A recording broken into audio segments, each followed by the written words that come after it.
નમસ્કાર. આપણે આધ્યાત્મિક ક્ષેત્રને સમજવાનો પ્રયાસ કરી રહ્યા છીએ. એના ભાગરૂપે સૃષ્ટિનું સર્જન કેવી રીતે થયું, પરમાત્માનું સ્વરૂપ કેવું છે, આપણું સ્વરૂપ કેવું છે, એ આપણે સમજ્યા. આજથી આપણે નવો વિષય શરૂ કરીએ છીએ. આધ્યાત્મના સિદ્ધાંતો. જેવા ભૌતિક ક્ષેત્રના સિદ્ધાંતો છે એવા જ આધ્યાત્મ ક્ષેત્રના પણ છે. એમાંનો પહેલો સિદ્ધાંત કર્મનો સિદ્ધાંત આજે આપણે સમજીશું.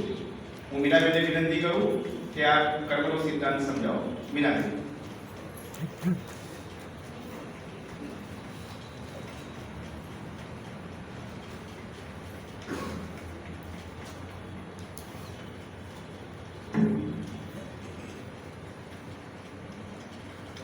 સર્વસાધક ભાઈઓ અને બહેનોને નમસ્કાર.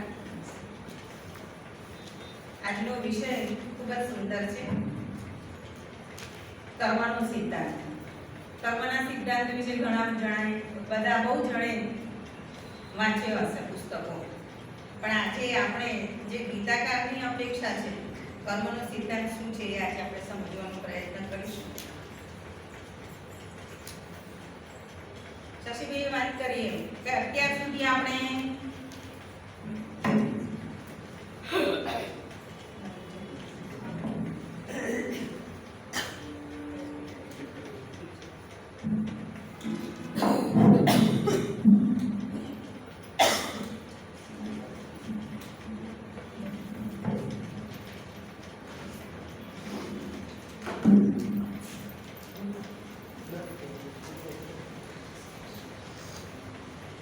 ભૌતિક સિદ્ધાંતો દ્વારા સમૃદ્ધ જીવન આપણને ખબર પડી અપરા અને પરાવિદ્યામાં કે અપરાવિદ્યા દ્વારા એટલે કે એમાં આપણે ભૌતિક સિદ્ધાંતો, ગુરુત્વાકર્ષણનો સિદ્ધાંત, થર્મોડાયનેમિક્સનો સિદ્ધાંત એ બધા આપણે ભણી ગયા અને એના દ્વારા કેવું જીવન જીવવાનું? સમૃદ્ધ જીવન, સુખ અને સગવડભર્યું જીવન.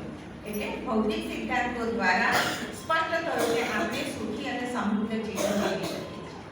હવે એ જ રીતે એ સિદ્ધાંતો જે રીતે આપણને સુખ અને સગવડ આપે છે એવી જ રીતે આધ્યાત્મના સિદ્ધાંતો છે એ આપણને કેવી રીતે પ્રસન્નતા તરફ લઈ જશે અથવા તો એ આપણને કેવી રીતે પ્રસન્ન રાખશે એ આજે આપણે જોઈએ. આ બધા જે સિદ્ધાંતો છે આપણે એક પછી એક જોવાના છે.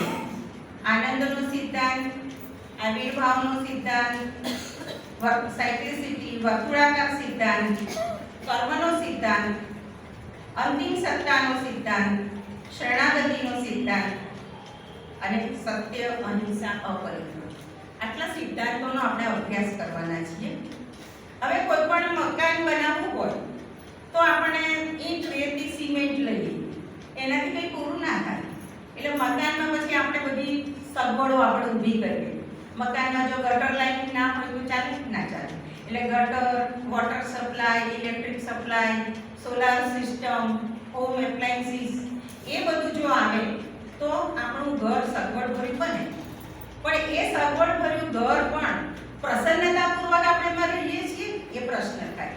તો એ જે સુખી અને સગવડભર્યું જે ઘર છે એમાં આપણે પ્રસન્નતાપૂર્વક જીવવું છે.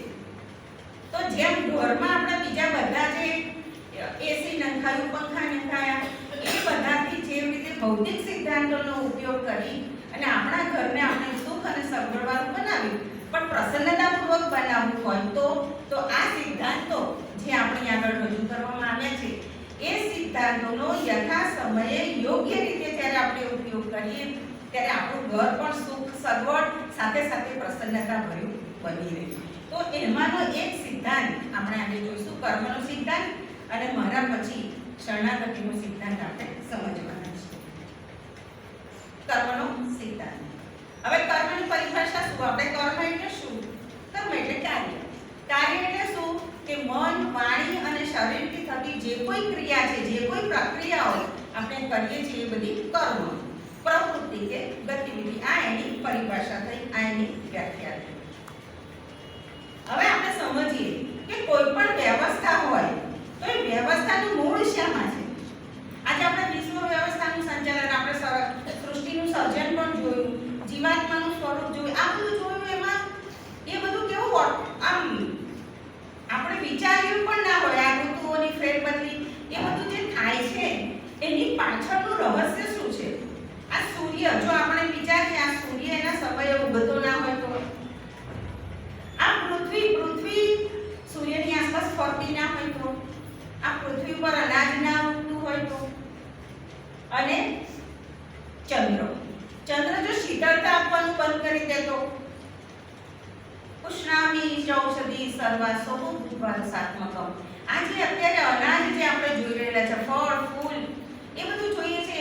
રસાત્મકતા મૂકે છે.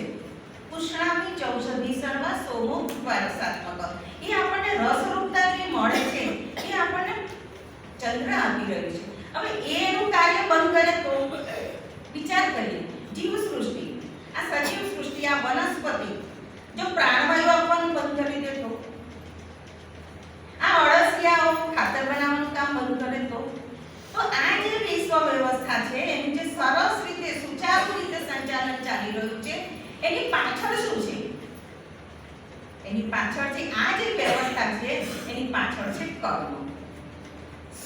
ચંદ્ર, સૂર્ય, પૃથ્વી ગમે જ્યાં પણ તમે નજર કરો દરેકની પાછળ કર્મ રહેલું છે.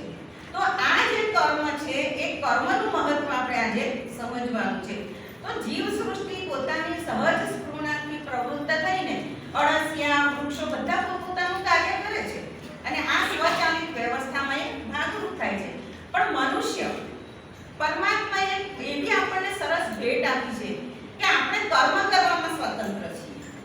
હવે કર્મ આપણે જ્યારે આપણને સ્વતંત્ર હોઈએ ત્યારે આપણે કેવી રીતે કર્મ કરીશું? ખોટું પણ કર્મ કરી શકીએ, સાચું પણ કર્મ કરી શકીએ. કર્મ દ્વારા આપણે અધોગતિમાં પણ જઈ શકીએ, કર્મ દ્વારા ઉર્ધ્વગતિને પણ પ્રાપ્ત કરી શકીએ, કર્મ દ્વારા આપણે ડાકુ, લૂંટારા એવા પણ બની શકીએ, કર્મ દ્વારા આપણે ઋષિ, સંત, મહાત્મા સુધી આપણે પહોંચી શકીએ. તો આ કર્મ માટે આપણે સ્વતંત્ર છીએ. તો કર્મ કેવી રીતે કરવાનું? હવે આપણે કર્મ, પરમાત્માએ મનુષ્યને કર્મ આપ્યું એની પાછળની ગણતરી શું છે? તો કે છે માનવ જીવનમાં પ્રસન્નતા લાવવી છે. જો આપણે કર્મ ના કરીએ તો આપણને ગમે છે? ગમે નહીં. આપણે જો સ્વસ્થ હોઈએ અને આપણને કોઈ કહે કે તમારે આજે ઉઠવાનું નથી, પડે રહેવાનું છે પથારીમાં, તો આપણને ગમે? ના ગમે. એટલે માનવ જીવનમાં રસિકતા લાવવી છે, જીવંતતા લાવવી છે, પ્રસન્ન રાખવો છે વ્યક્તિને. અને એના માટે શું જોઈએ? તો આ કર્મનું મૂળ ક્યાં છે આજે આપણે સમજવાનું છે કે પરમાત્માએ આ કર્મ કેમ આપ્યું? તો કે છે એના માટે વ્યક્તિને ભૂખ અને તરસ આપી. અને ભૂખ અને તરસને સંતોષવા માટે શું જોઈએ? અન્ન જોઈએ. હવે એને અન્ન ઉગાડ્યું. આ એ વ્યક્તિને પ્રબુદ્ધ કરવા એતરીય ઉપનિષદમાં આ વાત આવે છે. એ અત્યારે ઉપનિષદ ભણી તારે બહુ વિગતવાર, પણ હું સામાન્ય વાત કરું કે એમાં વ્યક્તિની અંદર ભૂખ અને તરસ મૂકી. હવે એ ભૂખ અને તરસ સંતોષશે કેવી રીતે? એટલે એને અન્ન બનાવ્યું. હવે એ અન્નને લેવા માટે એ વ્યક્તિ પ્રયત્ન કરે છે. કારણ કે વ્યક્તિને એવું છે કે જ્યાં સુધી આપણને કામ ના કરવું પડે ત્યાં સુધી સારું. એટલે એને એની 5 ઇન્દ્રિયો હોય છે ને એમાંથી એને આંખ વડે એને પ્રયત્ન કર્યો આ અન્નને જોવાનો. એટલે આ ભૂખ તરસ એને મિટાવવી છે. એટલે એણે વિચાર કર્યો કે મારી આ 5 ઇન્દ્રિયો છે એમાંથી હું આંખ વડે એને જોઉં અને મારું પેટ ભરાઈ જાય છે. તો એણે એ અન્નને ખાલી જોવાનો પ્રયત્ન કર્યો તો એને કોઈ સંતોષ થયો નહીં. પછી વિચાર્યું કે હું એને સાંભળીને હું ભૂખ તરસમાંથી મિટાવી શકીશ. હવે લાડુ છે ધારો કે, તો લાડુ બોલવાથી આપણું પેટ ભરાઈ જાય ના. પછી એને સૂંઘીને એને લેવાનો પ્રયત્ન કર્યો. હવે લાડુને આપણે જો સૂંઘી લઈએ તો આપણું પેટ ભરાય ના.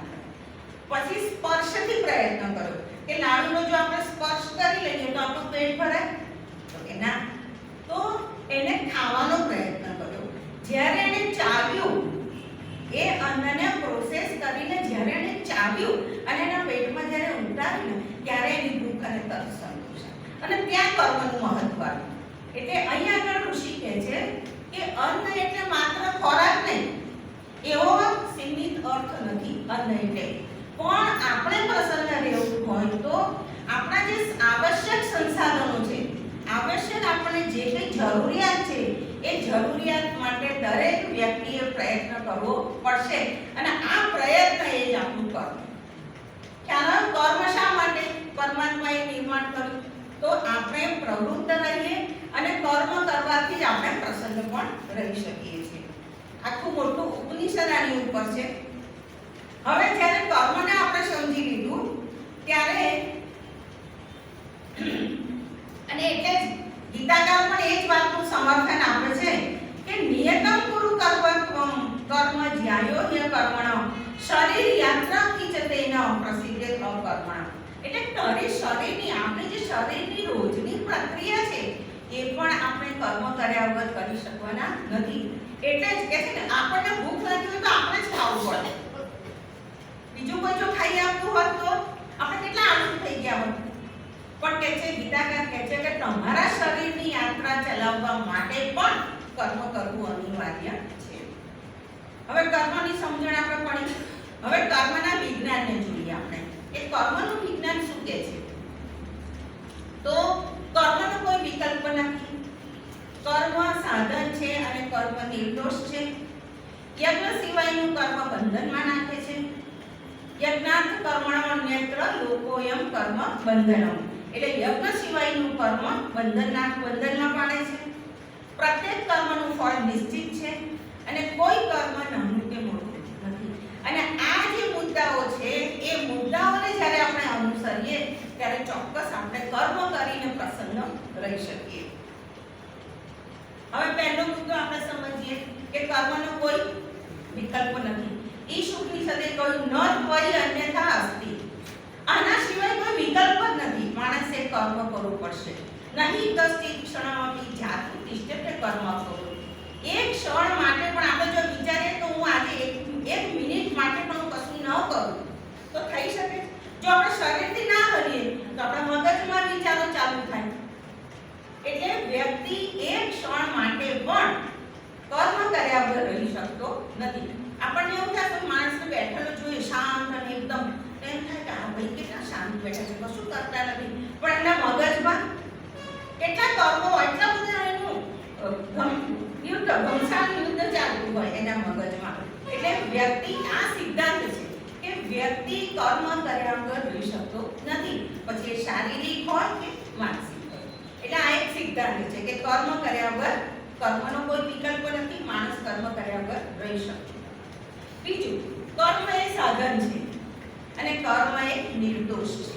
હવે આપણે ચપ્પાના ઉદાહરણ દ્વારા સમજીએ.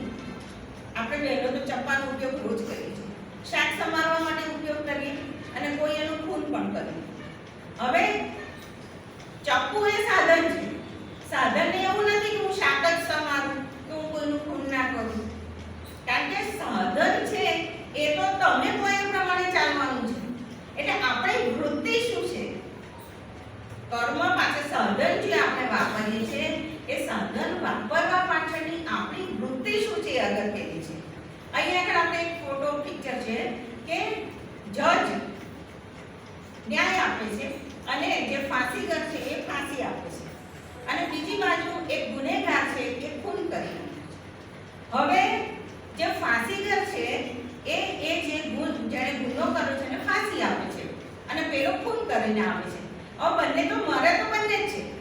ફાંસીગર પણ મારે છે અને જે ખૂન કરીને આવે છે ગુનેગાર એ પણ એ વ્યક્તિને મારે છે. મારવાની પ્રક્રિયા તો એક જ છે. સમજો પણ મારવાની પ્રક્રિયા તો એક જ છે, પણ બંનેની પાછળની વૃત્તિ શું છે? ફાંસીગર જે ફાંસી આપે છે જે ગુનેગારને, એની પાછળ એનું કર્તવ્ય છે, એની ડ્યુટી બજાવે છે, એટલે એને સજા નહીં થાય. પણ જે ગુનેગાર છે જે ખૂન કરીને આવે છે એની વૃત્તિ વિકામ છે, એટલે એને સજા થશે. એટલે કર્મ હંમેશા કર્મ એ સાધન છે. કોઈ પણ સાધન આપણે કેવી રીતે વાપરીએ છીએ એની ઉપર નિર્ભર. ત્રીજી વાત છે યજ્ઞ સિવાયનું કર્મ બંધનમાં નાખે છે. હવે પહેલા યજ્ઞને આપણે સમજીએ. અત્યારે જે ચાલી રહેલો છે યજ્ઞ આપણે જોઈએ છીએ કે યજ્ઞની વેદી હોય ઈંટની બનાવેલી, એમાં બધી સંવિધાન થાય, અંદર લાકડા નખાય, ઘી હોમાય, મંત્રોચ્ચાર થાય, ભેટ અપાય. એ યજ્ઞની વાત નથી. એ કર્મકાંડ માટે જરૂરી છે, એ વાત આપણે અત્યારે નથી કરતા. પણ યજ્ઞ શબ્દ જ્યારે આપણા મગજમાં આવે છે ત્યારે આપણા મગજમાં આ કલ્પના છે. પણ અહીં ગીતાકાર યજ્ઞની કલ્પના એવી આપે છે કે જે કર્મ આપણી કોઈ પણ જાતની અપેક્ષા વગર, કોઈ પણ જાતની અપેક્ષા એટલે શું કે સમૃદ્ધિ, સત્તા અને પ્રતિષ્ઠા. માણસની આ ત્રણમાં જ અપેક્ષા હોય છે. કદાચ માણસ સમૃદ્ધિ છોડી શકે છે પણ પ્રતિષ્ઠાને નથી છોડી શકતો.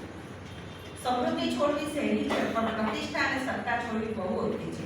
એટલે સમૃદ્ધિ, સત્તા અને પ્રતિષ્ઠાને ધ્યાનમાં ન લેતા જે પરમાત્માનું આ કાર્ય જે થઈ રહ્યું છે એમાં જે ભાગરૂપ બને, એમાં જે સહાયરૂપ બને એ યજ્ઞ કર્મ. એટલે એ કહે છે કે યજ્ઞ કર્મ સિવાયનું કર્મ જે કઈ કર્મ છે એ જો યજ્ઞ સિવાયનું હોય તો એ બંધનમાં નાખે છે. તો આપણને તો હજી ખબર જ નહોતી કે આવું કર્મ કરવાનું. તો આપણે તો અત્યારે જે કર્મ કરીએ છીએ કેવા કર્મ કરીએ છીએ? આપણે યજ્ઞ કર્મ કરીએ છીએ? નથી કરતા. તો આપણા કર્મને આપણું એનાલિસિસ આપણે કરવાનું છે કે આપણે કયા કર્મ કરીએ છીએ. તો પછી આપણે યજ્ઞ કર્મની કેટેગરીમાં તો આપણું આવતું નથી કર્મ. તો કહે છે કે કર્મના પ્રકાર ગીતાકારે આપ્યા છે: વિકામ કર્મ, સકામ કર્મ અને નિષ્કામ કર્મ. વિકામ કર્મ એટલે શું? ઓછું કર્મ કરી વધુ ફળની અપેક્ષા લેવી. દાખલા તરીકે મારો 25,000 પગાર છે. 25,000 પગાર કેટલા કલાક માટેનો? 8 કલાક માટે. પણ એ 25,000 નો પગાર હું જો 4 કલાક કામ કરીને લેતી હોઉં તો એ મારું વિકામ કર્મ છે. ઓછું કર્મ કરી વધુ ફળની અપેક્ષા રાખવી એ વિકામ કર્મ છે. એટલે આપણે આ રીતે આપણું એનાલિસિસ કરતા રહેવાનું છે.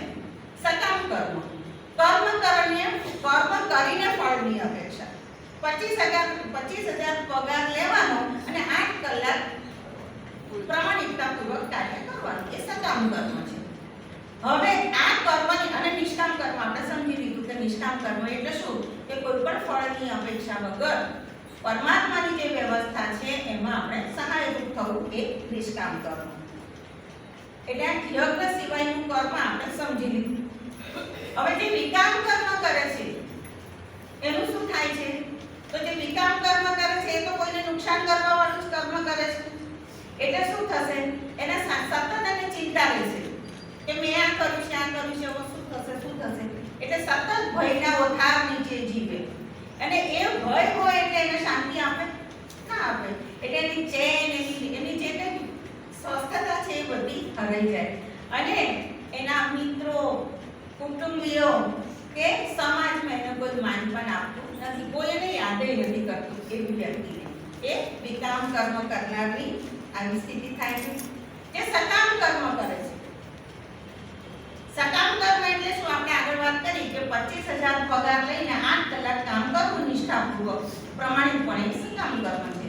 તો નિષ્ઠાપૂર્વક પોતાની જવાબદારીઓ પૂરી કરે છે એ સકામ કર્મ.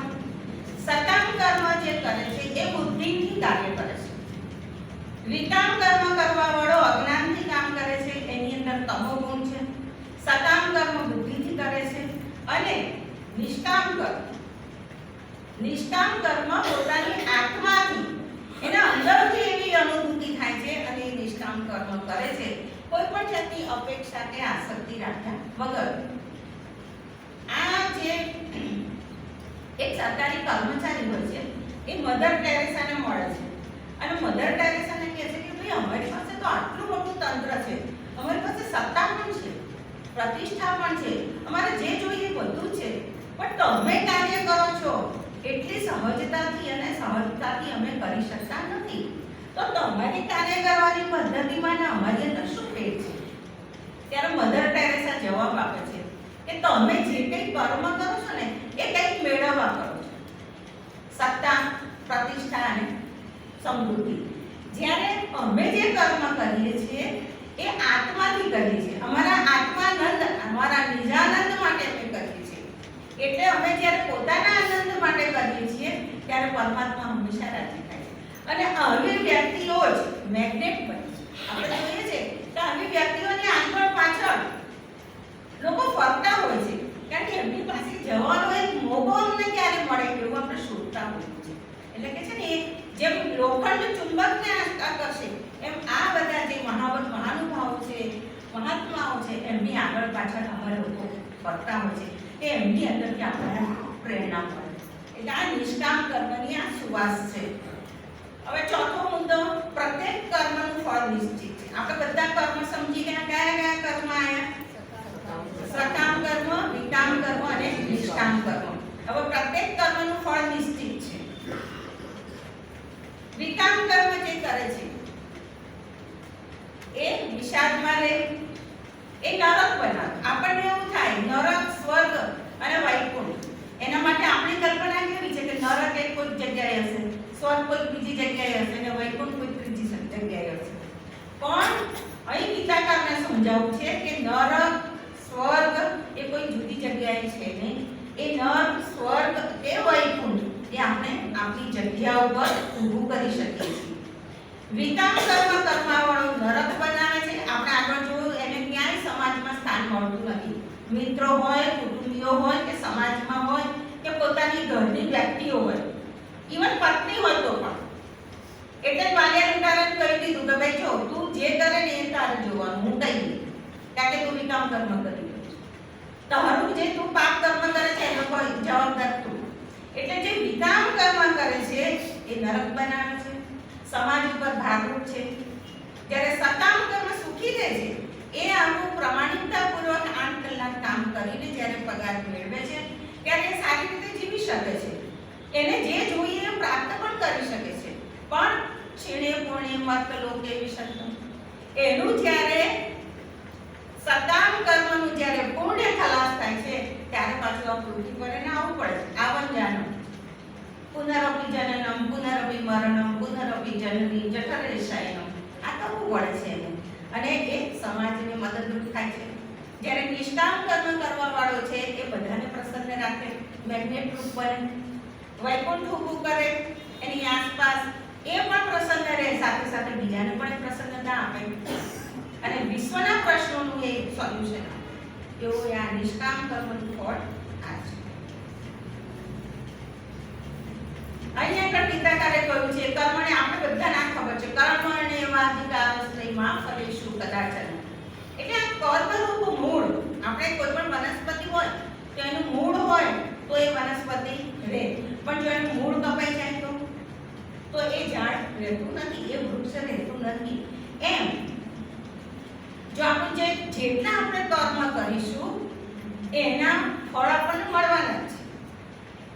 ફળ ભોગવવા માટે હવે ફળ મળ્યું છે એટલે ફળ ભોગવીશું કેવી રીતે?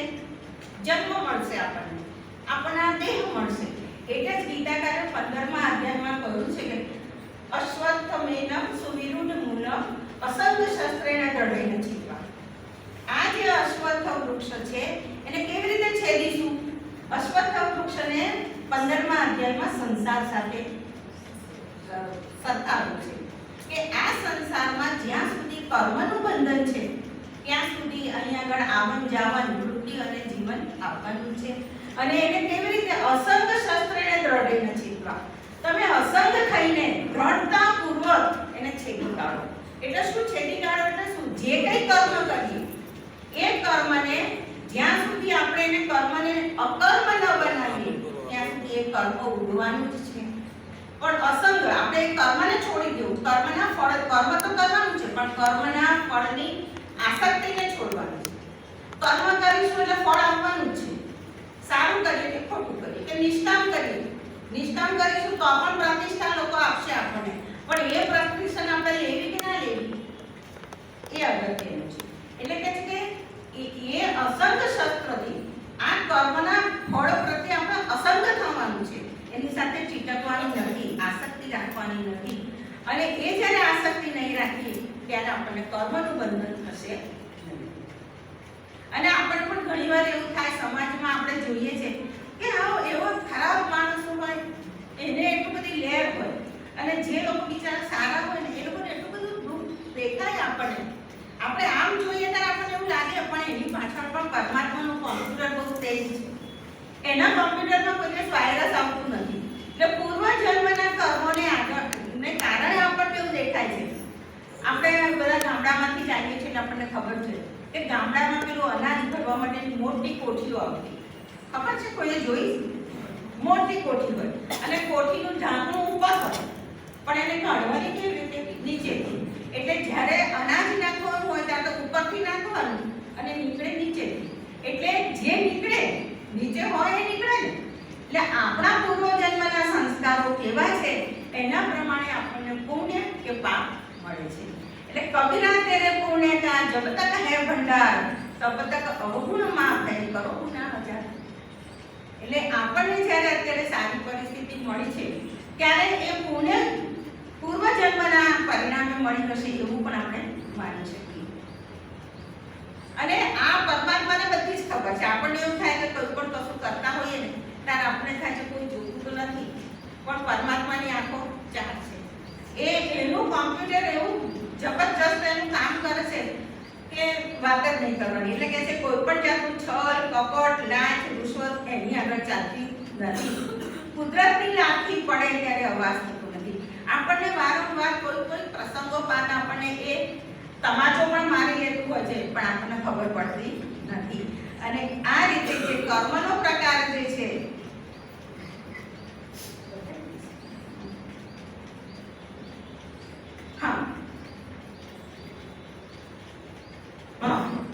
તો કુદરતની લાઠી જ્યારે પડે છે ત્યારે અવાજ થતો નથી. આ રીતે કર્મનો પ્રકાર આપણે સમજી લીધા. એટલે કુદરતની લાઠી પડે છે ત્યારે આપણને ખબર નથી પડતી આ પરમાત્માનું તાલોસ્મી સ્વરૂપ છે.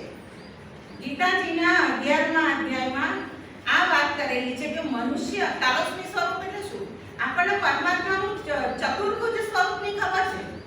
પરમાત્મા કરુણામય છે, દયાળુ છે, બધાને મદદ કરવા પ્રેમા છે, બધી વાત ખબર છે આપણને, પણ પરમાત્માનું તાલોસ્મી સ્વરૂપ ખબર છે નથી ખબર. એ ગીતાના 11મા અધ્યાયમાં કહ્યું છે કે જે મનુષ્ય આ વિશ્વ વ્યવસ્થામાં અડચણરૂપ બને છે, અંતરાય રૂપ બને છે, આડખેલી રૂપ બને છે, એને શું કરે છે?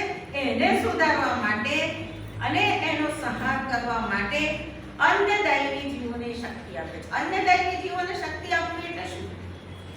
આજે આપણે સમાજમાં જોઈએ છે કે કોઈ ખરાબ કાર્ય થતું હોય તો એનો વિરોધ કરવા માટે એક સામાન્ય વ્યક્તિ હોય ને એ તૈયાર થઈ જાય. એને એ વ્યક્તિની કોઈ ઓળખાણ ના હોય, એને કશું એ જાણતો પણ ના હોય, પણ એ વ્યક્તિ એનો વિરોધ કરવા માટે તૈયાર થાય. એક હિંમતવાળી સ્ત્રી ઊભી થઈ જાય, એક વેપારી કદાચ ઊભી થઈ જાય. આ રીતે એની અંદર આ દૈવી જીવોને શક્તિ આપે છે પરમાત્મા એનો વિરોધ કરવા માટે. પરમાત્મા પોતે કઈ તલવાર લઈને ત્યાં આવવાના નથી, પણ આવા લોકોની અંદર એ જાગૃતિ આપે છે કે આ જે કાર્ય થઈ રહ્યું છે એ કાર્ય વિશ્વ વ્યવસ્થામાં અંતરાયરૂપ છે.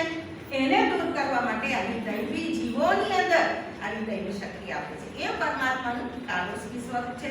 અને પરમાત્માનું ચતુર્ભુજ સ્વરૂપ તો આપણને ખબર જ છે. પરમાત્માનું ચતુર્ભુજ સ્વરૂપ એટલે કે જે મનુષ્યો આ પરમાત્માની વિશ્વ વ્યવસ્થામાં સહાયરૂપ થાય છે, એ કાર્ય કેવી રીતે આગળ વધે એના માટે જે તત્પર છે એવા મનુષ્યો માટે એ આંતરબાહ્ય બંને રીતે મદદ કરે છે. ચતુર્ભુજ સ્વરૂપે પરમાત્માના 4 હાથની હજારો હાથ કાર્ય કરે છે, અંતર અને બાહ્ય, આપણી અંદર અને બાહ્ય. આપણને પણ એક જાતની તાકાત આપે, આપણો આત્મવિશ્વાસ જગાડે, આ કાર્ય કરવા માટે આપણને શક્તિ આપે. અને બાહ્ય એટલે એવું અનુકૂળ વાતાવરણ આપે. અત્યારે આપણે સંપૂર્ણ જીવનમાં જોઈએ છીએ અનુકૂળ વાતાવરણ મળી જાય. પરમાત્માની આ વ્યવસ્થા છે, પરમાત્માને આ કાર્ય કરવાનું છે, કરાવવું છે, આપણને નિમિત્ત બનાવવા છે.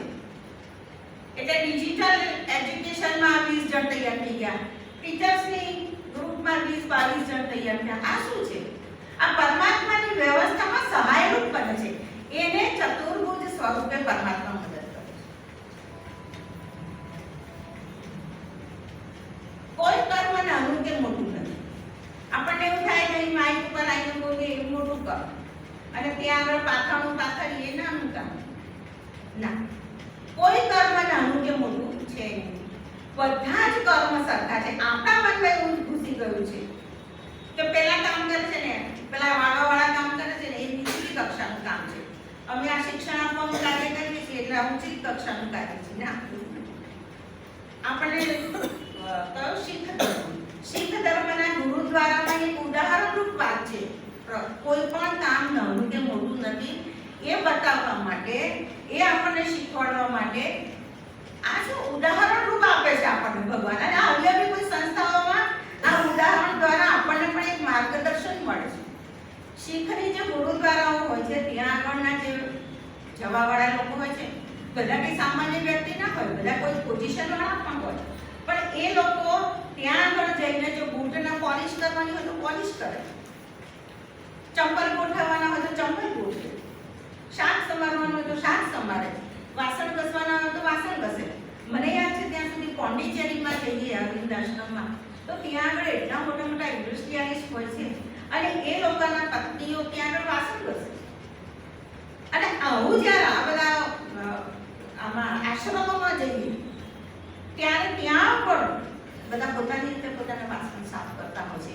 એટલે કહેવાનો મતલબ એવો છે કે કોઈ પણ કાર્ય નાનું કે મોટું નથી. એ કાર્ય કરવા પ્રત્યેની આપણી વૃત્તિ શું છે.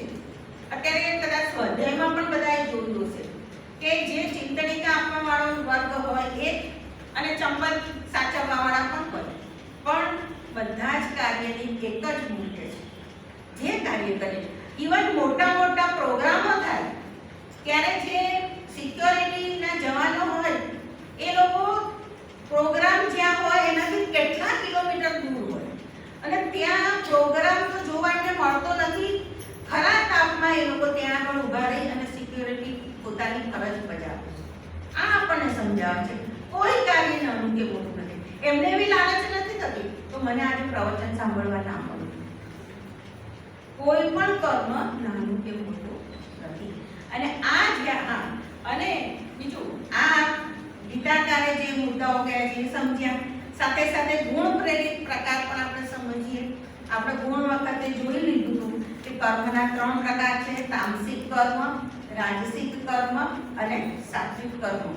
તામસિક કર્મ એ અજ્ઞાનમાંથી આવે, એનાથી લડાઈ ઝઘડા હિંસા અને વિકામ કર્મ બને છે.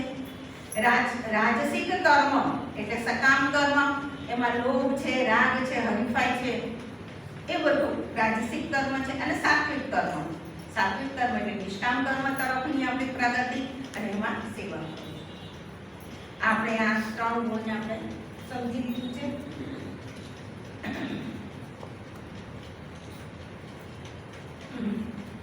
કેટલી સુંદર વાત કરે છે કે અઘરા કર્મો, વિકટ કર્મો કરવામાં પણ આનંદ મળે છે.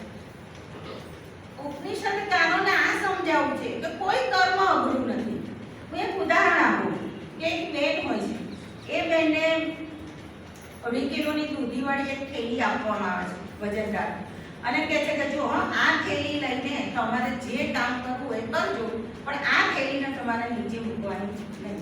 એટલે એ થેલી લઈને પછી તમારે પાણી પીવું હોય તો પાણી પીવો, બાથરૂમમાં જવું તો બાથરૂમમાં જાઓ, સૂવું હોય તો સૂઈ જાઓ, લગ્નમાં જવું તો લગ્નમાં જાઓ, પણ આ થેલી છોડવાની નહીં. મરણનો પ્રસંગ છે, મુસાફરીનો પ્રસંગ છે, કારમાં બેસવાનું છે, સ્કૂટર પર બેસવાનું, પણ આ થેલી તમારે છોડવાની નહીં. તો એ થેલી એટલે શું? તો પરમાત્માએ આ વ્યવસ્થા મૂકી છે અઘરું કર્મ. આ સ્ત્રી એ જો થેલી આપણને કેટલી ભારરૂપ લાગે, 2.5 કિલોની દૂધીની થેલી જો લઈને જો ફરવાની હોય જ્યાં જઈએ ત્યાં, તો આપણને કેટલી ભારરૂપ લાગે. પણ આ બાળકને આપણે જન્મ આપીએ છીએ, આપણે બધા સ્ત્રીઓ, તો આપણને એનો ભાર લાગે છે? કોઈ દિવસ લાગ્યો? અને એટલે સુધી હું તો કહીશ કે આપણે દીકરીઓ કે વહુઓ હોય તો જ્યારે પ્રેગ્નન્ટ હોય ત્યારે કેટલી આનંદમાં હોય છે. તો પરમાત્માની આ વ્યવસ્થા છે. કેટલું કઠિન કર્મ છે. આ કર્મની તુલનામાં કોઈ કર્મ આવી શકે ના એવું આ વિકટ કર્મ છે, અઘરું કર્મ છે, છતાં સ્ત્રીઓ સહજતાથી કરે છે. આ પરમાત્માને બતાવવું છે, આ શાસ્ત્રકારોને બતાવવું છે, આ ઋષિઓને બતાવવું છે કે તમે કેટલા અઘરા કાર્યો કરી શકો છો.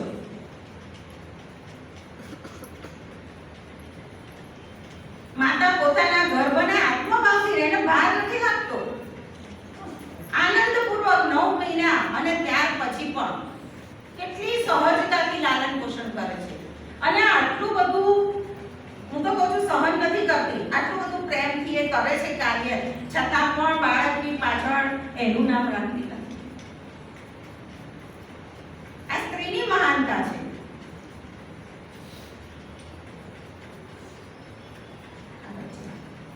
આ રીતે આ 5 મુદ્દાઓનું આપણે સમજી લીધું. આ 5 મુદ્દાઓને જો આપણે સમજી અને આપણા જીવનમાં ઉતારીએ તો પ્રસન્ન રહેવા માટેનું શ્રેષ્ઠ સાધન કર્મ બને કે ના બને? હવે કર્મ વિશેની સમજ પ્રાપ્ત કરી લીધી આપણે, તો આપણને હવે પ્રશ્ન થાય કે બંધન શેનું છે? તો પછી કર્મનું બંધન તો થાય જ છે, તો કર્મનું બંધન બંધન એ આપણી મૂળ વૃત્તિમાં રહેલું છે, અપેક્ષાઓમાં છે અને કર્તાભાવમાં. હું કરું છું, કોઈ પણ કર્મ જ્યારે હું કરું છું એ કર્તાભાવ છે અને કર્મફળની આસક્તિનો જ્યારે આપણે ત્યાગ કરીશું ત્યારે કર્મ બંધન થતું.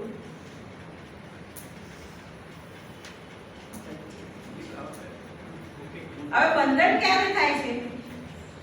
હવે આપણે કર્મનું બંધન ક્યારે થાય છે એ આપણે સમજીએ કે કોઈ પણ કર્મ જ્યારે કરીએ છીએ ત્યારે આ વારંવાર આપણે સમજવાનું છે. એટલે મેં બીજી વાત કીધું છે કે કોઈ પણ કાર્ય જ્યારે હું કરું છું ત્યારે હું પણ આવે છે, આપણી અંદર અભિમાન આવે છે, આ મારા દ્વારા થયું, આ મેં કર્યું, ત્યારે એ કર્મ મારું બની જાય છે અને જ્યારે એ કર્મ મારું બને છે ત્યારે એ કાર્યમાં સ્વાર્થ આવે છે, સારું ખોટું થાય છે, ગમો અણગમો આવે છે અને પરિગ્રહ અને ગર્વ આવે છે, અભિમાન આવે છે અને આ વસ્તુ આપણને બંધનમાં નાખે છે. એટલે કર્મનું બંધન આપણી વૃત્તિ ઉપર છે. આ કર્મ જે હું કરું છું એ માત્ર નિમિત્ત માત્ર ભવ. શબ્દ સાચી ગીતાકારે કહ્યું છે અર્જુનને કે તું નિમિત્ત માત્ર બની જા. કર્મ કરવામાં જ્યારે આપણે નિમિત્ત માત્ર બની જઈશું ત્યારે આપણને બંધન લાગશે નહીં. અને એટલે જ કે છે યદ કરોષિ યદસ્નાસી યજ્જુહોષિ તદાસી યદ તપસ્યસી કૌંતેય તત્પુરુષો મદર્પણમ. તું જે કંઈ કરે, ગીતાકાર કહે છે કે તું જે કંઈ કર્મ કરે, જે કંઈ ખાય પીવે હોમે, જે કંઈ તારી પ્રવૃત્તિ હોય એ બધું જ તું મને અર્પણ કરી દે. એટલે જ્યારે તું મને અર્પણ કરે છે ત્યારે એનું બંધન લાગતું નથી. અને યોગ કર્મશુ કૌશલમ, આ પણ ગીતાકારનો ખૂબ સુંદર શ્લોક છે કે જે કર્મ પ્રભુની સાથે જોડાઈ જાય છે ત્યારે એ કર્મ કેવું બને છે? યોગ કર્મશુ કૌશલમ. પરમાત્માની સાથે જ્યારે આપણા કર્મને આપણે જોડી દઈએ છીએ ત્યારે એ કુશળ કર્મ બને છે. અને અહીંયા આગળ પરમાત્મા આપણને ખૂબ સુંદર ઉદાહરણ દ્વારા સમજાવે છે, પોતાના ઉદાહરણ દ્વારા. નમે પાઠાસ્તિ કર્તવ્યમ ત્રિષુ લોકેષુ કિંચન. પરમાત્મા કહે છે કે આ લોકમાં, ત્રણેય લોકમાં, એક લોકની બધી આખી સમસ્ત બ્રહ્માંડમાં મારે કંઈ કરવા જેવું બાકી રહ્યું નથી. છતાં પણ શું કહે છે? છતાં પણ હું કર્મ કરું છું. કેમ? મમ વર્તમાન વર્તન્તે મનુષ્ય પાર્થ સર્વસ્વ. જે લોકો હું જો કાર્ય નહીં કરું તો મમ વર્તમાન વર્તન્તે, હું જેવું વર્તીશ, હું જેવું કરીશ એવું બધા કરશે. આખો સમાજ એ માર્ગે દોરવાશે. એટલે કે છે યદ્ય આચરતી શ્રેષ્ઠ તત દેવતર જનાઃ. જેવા શ્રેષ્ઠ લોકો, એટલે તો શ્રેષ્ઠ લોકો જે આચરણ કરે છે એ બહુ ધ્યાન રાખીને એમને કરવું જોઈએ, કારણ કે તો સમાજ એની પાછળ દોરવાય છે. એટલે પરમાત્મા પોતે કહે છે, ગીતાકાર કહે છે કે નમે પાઠાસ્તિ કર્તવ્ય, મારે કોઈ કર્તવ્ય મારું કરવાનું બાકી નથી, છતાં પણ હું કર્મ કરું છું. જેમ તેમ એ મારે બધા લોકોને ઉદાહરણ પૂરું પાડવાનું છે એટલે કરું છું. અને કેવી રીતે? તો પછી હવે કેવી રીતે કર્મ કરવાનું આપણે? અને આ ગીતાકારનો એક ઇનોવેટિવ કે શું કે એવો સરસ શબ્દ છે લોક સંગ્રહ. સત્તા કર્મણ્ય વિદ્વાંસો કુર્વંતિ યથા કુર્વંતિ ભારત પૂર્વ્યામ પૂર્યાત વિદ્વાંસ તથા કર્ત ચિકિત્સુ લોક સંગ્રહ. આ લોક સંગ્રહ શબ્દને આપણે સમજીએ કે જે કર્મમાં, હે ભારત, કર્મમાં આસક્ત અજ્ઞાની લોકો જે રીતે કર્મથી જોડાઈને કર્મ કરે છે, કર્મમાં આસક્ત, એટલે આપણે બધા કર્મમાં આસક્ત છીએ, તો જે રીતે કર્મમાં આસક્ત લોકો પોતાના નોકરી અને ધંધામાં 8 કલાક જેટલી તીવ્રતાથી, જેટલી નિયમિતતાથી, જેટલા ઉત્સાહથી કાર્ય કરે છે, એટલી જ તીવ્રતાથી, એટલી જ તન્મયતાથી, એટલી જ તત્પરતાથી જે પરમાત્માનું જે કાર્ય છે એ કાર્યમાં એટલી તન્મયતાથી જ્યારે જોડાઈ જાય છે અને પોતાની સત્તા પ્રતિષ્ઠા, એ તો બધે જ સમૃદ્ધિ, સત્તા અને પ્રતિષ્ઠાની અપેક્ષા રાખ્યા વગર જે સતત કાર્ય કરે છે એ લોક સંગ્રહ. આવું કાર્ય આપણે કરવાનું છે અને આવું કાર્ય સતત લોક સંગ્રહના કાર્ય કરતા કરતા નૈષ્કર્મ્ય સ્થિતિને પ્રાપ્ત થવાનું. નૈષ્કર્મ્યમાં સ્થિતિ એટલે શું? કે કર્મ કરવા છતાં કર્મનું ફળ કર્તાને બંધનમાં નાખે નહીં અને સતત એ પ્રસન્ન રહે એ નૈષ્કર્મ્ય સ્થિતિ. એટલે કે જે નિષ્કામ કર્મ કરતો હોય એની અંદર કર્મ જોવું, અને જે કર્મ ન કરતો હોય, આપણને એવું લાગે કે આ માણસ કર્મ કરતો નથી, પણ એની અંદર કર્મને જોવું.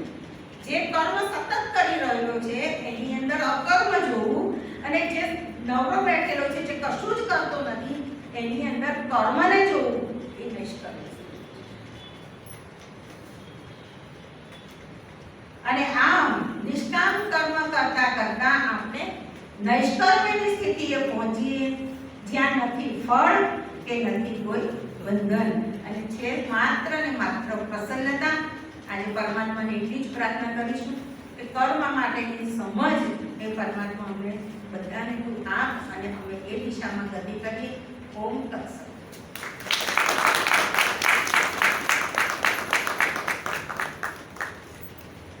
ખૂબ સરસ હિનાબેને આપણને કર્મનો સિદ્ધાંત ખૂબ ઓછા સમયમાં સમજાવ્યો.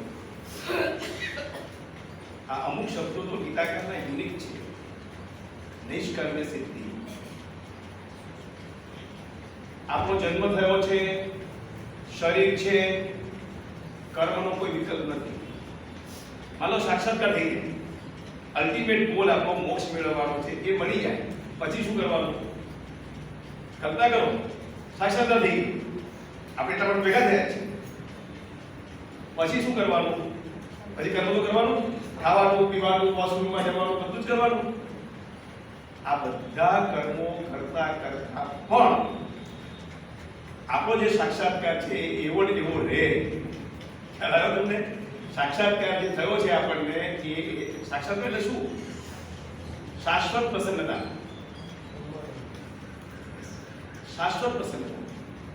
એવી સ્થિતિ આપણે મેન્ટેન કરીએ એ નિષ્કર્મ્ય સ્થિતિ. અને ગીતાકારે લખ્યું ન કર્મ અનારંભા, ન કર્મ અનારંભા નૈષ્કર્મ્યં સ્થિતિ ઉચ્યતે. કર્મનો આરંભ કર્યા વિના નૈષ્કર્મ્ય સ્થિતિ નહીં મળે. જે લોકો નિવૃત્ત થાય છે ને, રિટાયર થાય છે, એમના માટે છે આ. તમે કર્મ છોડશો તો પ્રસન્ન નહીં રહી શકો. કર્મ કરવાનું જ છે, અને જો યજ્ઞ સિવાયનું કર્મ કરશો બંધનમાં પડશો.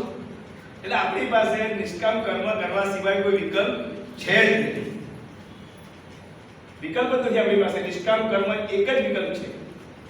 ખૂબ સરસ વાત થઈ. હવે હું અર્ચનાબેનને વિનંતી કરું કે એક ભાવગીત ગાય.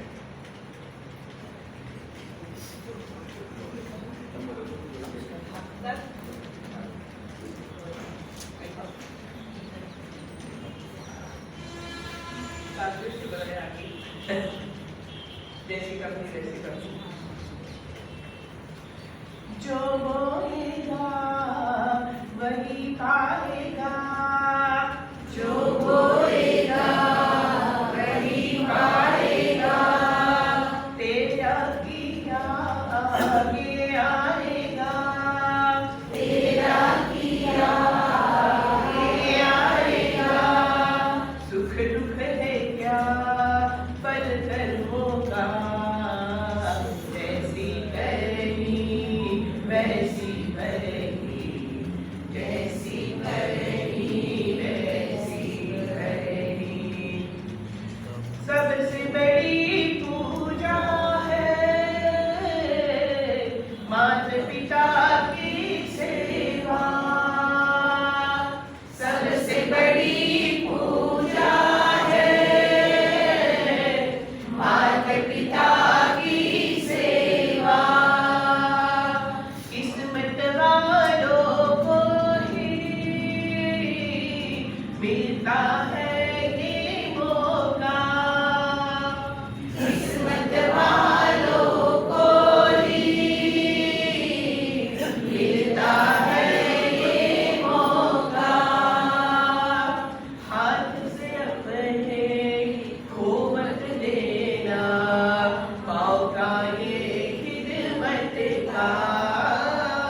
ચાહે ન પૂજે મૂરત,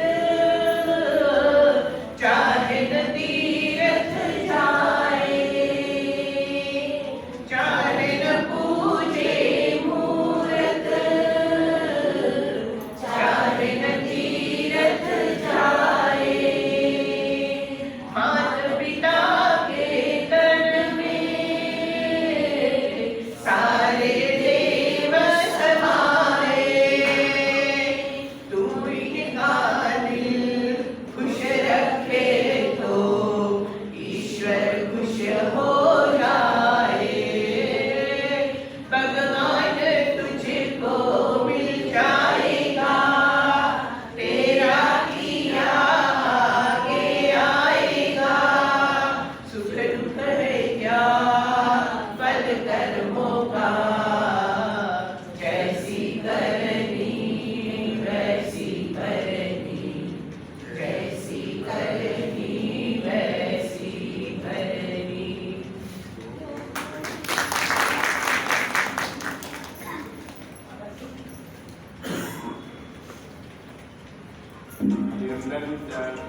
અર્ચનાબેને કર્મ ઉપર જ બહુ સુંદર આપણને ગીત સમજાવ્યું. હવે નિષ્કામ કર્મ તો કરવું છે આપણે બધાએ. એક નક્કી થઈ ગયું કે નિષ્કામ કર્મ કરવું છે, પણ નિષ્કામ કર્મ થશે કેવી રીતે? આ સૌથી મોટો પ્રશ્ન છે. અથવા નિષ્કામ કર્મ કેમ થતું નથી? બરાબર? આપણે બધા આખી દુનિયાનો ભાર માથે લઈને ફરીએ છીએ. આપણે બધા આખી દુનિયાનો ભાર માથે લઈને ફરીએ છીએ. આપણી શ્રદ્ધા ક્યાં છે? જ્યાં સુધી આપણને પરમાત્માનું સ્વરૂપ સમજાય નહીં, પરમાત્માના બંને સ્વરૂપ આપણે ભણી ગયા. કયા બે સ્વરૂપ? અવ્યક્ત અને વ્યક્ત. આ બંને સ્વરૂપ જ્યાં સુધી સમજાય નહીં અને પરમાત્માની વ્યવસ્થા આપણે પણ ભણી ગયા. સૂચિનું સર્જન વૈજ્ઞાનિક રીતે અને આધ્યાત્મિક રીતે.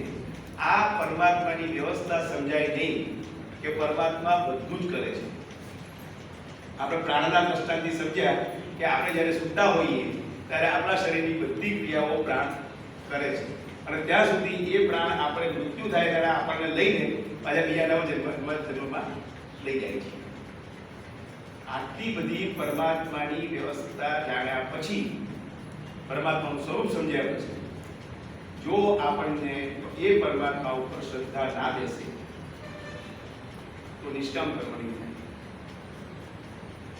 સેલ્ફ કોન્ફિડન્સ, એ પરમાત્માની શરણાગતિ સ્વીકારીશું એટલે આપણો અહંકાર નામ શેષ થઈ જશે.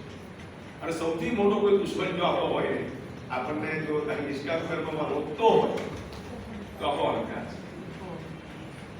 એ અહંકારને જો આપણે ઓગાળી દેવો અને એનો લાભ લેવો. અહંકાર તો સારી વસ્તુ છે, પરમાત્માએ આપણા અસ્તિત્વ માટે આપેલો છે. આપણું કેરેક્ટર બને છે અહંકારથી. આપણે એ પણ ભણી ગયા કે અહંકારથી આપણું કેરેક્ટર બને છે. એટલે અહંકાર ખરાબ નથી, પણ એ અહંકારને આપણે કેવી રીતે વાપરીએ છીએ, આપણું કેરેક્ટર કેવી રીતે બનાવીએ છીએ અને કેવી રીતે આપણે નિષ્કામ કર્મ કરીએ છીએ, એ મહત્વનું છે. એ જે પરમાત્માની જે શરણાગતિ લેવાની છે, એ શરણાગતિ વિશે આપણે આજે સમજીશું. અને હું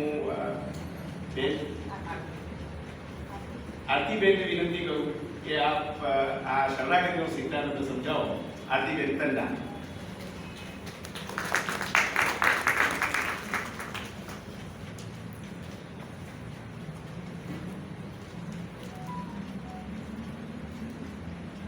જય શ્રી કૃષ્ણ બધાને. સંભળાય છે?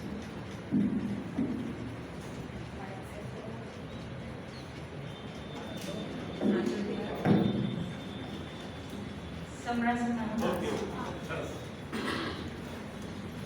તો શરણાગતિનો સિદ્ધાંત આપણે સમજવો છે. શરણાગતિનો સિદ્ધાંત સર્વોપરી સિદ્ધાંત છે. શરણાગતિ એટલે આપણે જેનું શરણું લેવું છે એના તરફ ગતિ કરી અને આગળ વધીએ તો શરણાગતિ પામીએ. શરણાગતિનો સિદ્ધાંત સૌથી મહત્વનો સિદ્ધાંત છે. શરણાગતિ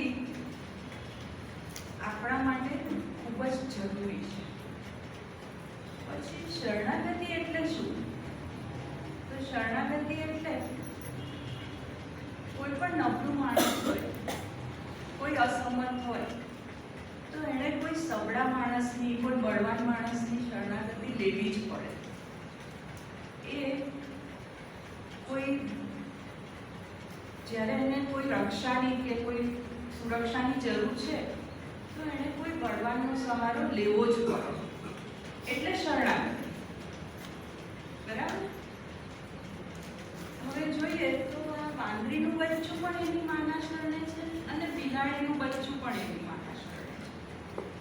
પણ વાંદરીનું બચ્ચું એની માને પકડે એટલે બેલેન્સ બચ્ચું કરે, જ્યારે બિલાડીનું બચ્ચું એની માં પકડે પોતાના મોઢાથી એટલે બિલાડીના બચ્ચાને એની માં બેલેન્સ કરે.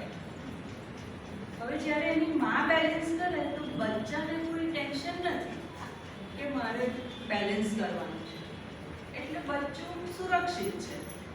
એટલે બચ્ચાની સંપૂર્ણ શરણાગતિ છે એની માં. હવે શરણાગતિ એટલે તાબે થવું, કોઈ કહે તેમ કરવું. મારે કોઈ રક્ષણની જરૂર હોય, કોઈ જગ્યાએ અટવાઈ ગઈ હોઉં, કોઈ પરિસ્થિતિના કારણે લાચાર હોઉં કે મારે એ પરિસ્થિતિના કારણે કોઈનો આશરો લેવો પડે તો મારે શરણાગતિ લેવી જ પડે.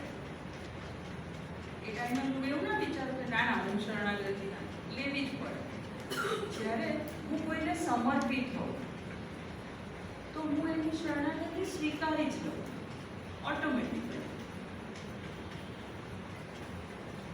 તો જે આપણે પરિસ્થિતિના કારણે કે એના કારણે લઈએ એ ભૌતિક શરણાગતિ, અને જે સમર્પણ ભાવથી લઈએ એ આધ્યાત્મિક શરણાગતિ. તો પહેલા આપણે ભૌતિક શરણાગતિ સમજીએ. હવે સપોઝ હું ક્યાંક જતી હોઉં અને મને સામે 5 ગુંડા દેખાય તો હું એવું વિચારું કે નજીકમાં મને ક્યાંક શરણું મળી જાય તો મારી રક્ષા થઈ જાય. એટલે હું જાણું છું કે આ દુકાનવાળા ભાઈ મારી રક્ષા કરી શકે એમ છે, કેપેબલ છે, એટલે હું એમને ત્યાં જતી હોઉં.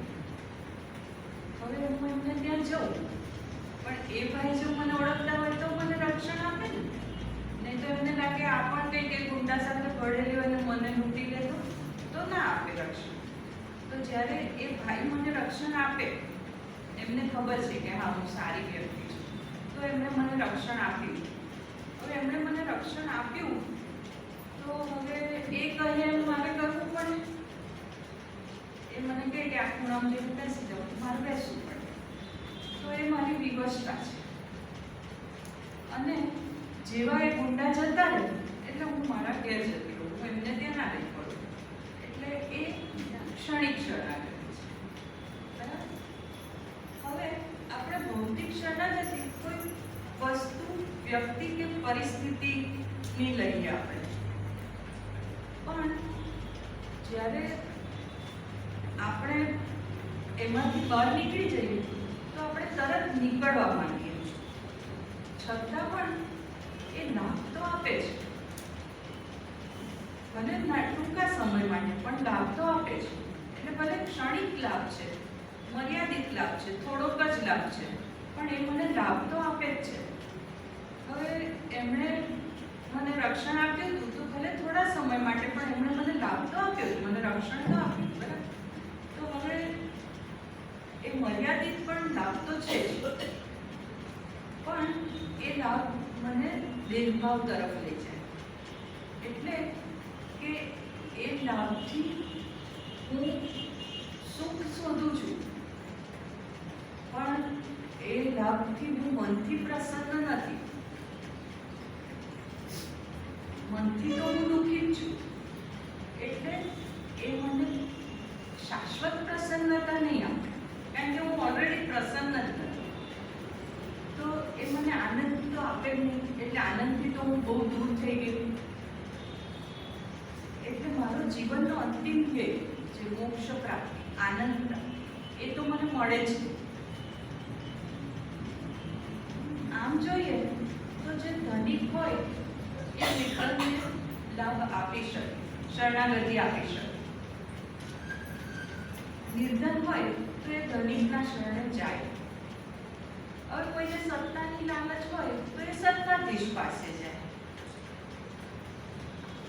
દર્દી હોઈએ આપણે તો આપણે ડૉક્ટર પાસે જવું જ પડે, આપણે એમની શરણાગતિ લેવી જ પડે. આપણને કોઈ વાતમાં સમજ ના પડે તો આપણે જે જ્ઞાની હોય, જેને એ વસ્તુમાં સમજ પડતી હોય, એમનો સહારો લેવો જ પડે, એમની પાસે શીખવું જ પડે. પણ દરેક એક લિમિટ સુધી, મતલબ એમનું ક્ષેત્ર મર્યાદિત છે.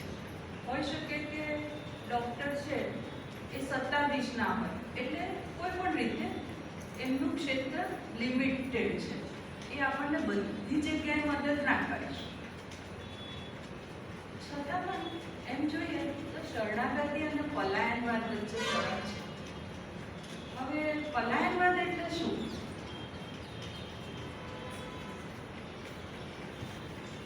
પલાયનવાદ એટલે છટકબારી. આપણે કોઈ વસ્તુમાં આપણી જવાબદારી સ્વીકારવી નથી, છટકી જવું છે, એટલે છટકબારી.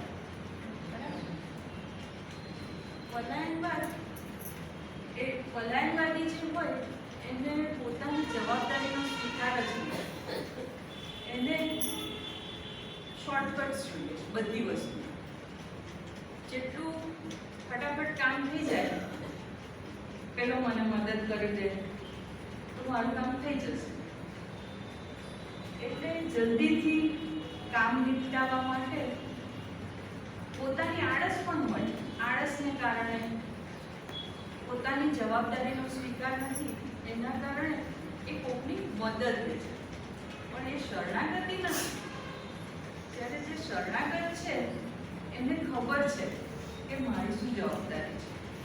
એને ખબર છે કે અત્યારે મને આ તકલીફ છે તો મારે કોઈની મદદ લેવી પડશે, કોઈનો આશરો લેવો પડશે. એટલે કોઈ સમર્થના સહારે જાય, કોઈ સમર્થનો આશરો લે, બરાબર? કોઈ સમર્થની શરણાગતિ, અને એ શરણાગતિ લઈ અને એ સમર્થની સત્તાનો સ્વીકાર કરે કે હા, તમે અત્યારે કહેશો એમ હું કરીશ. એને ખબર છે કે આ હું જે સ્ટેપ લઉં છું એનું ભવિષ્યમાં શું થશે, બરાબર? તો પલાયનવાદી જે છે એનામાં હિંમત નથી કે આ પરિસ્થિતિનો હું સ્વીકાર ના કરું. આ પરિસ્થિતિ છે નહીં, આ પરિસ્થિતિ હવે બરાબર. તો એ પલાયનવાદીમાં પરિસ્થિતિના સ્વીકારની હિંમત નથી. એનો અભિગમ એકદમ નેગેટિવ છે. નથી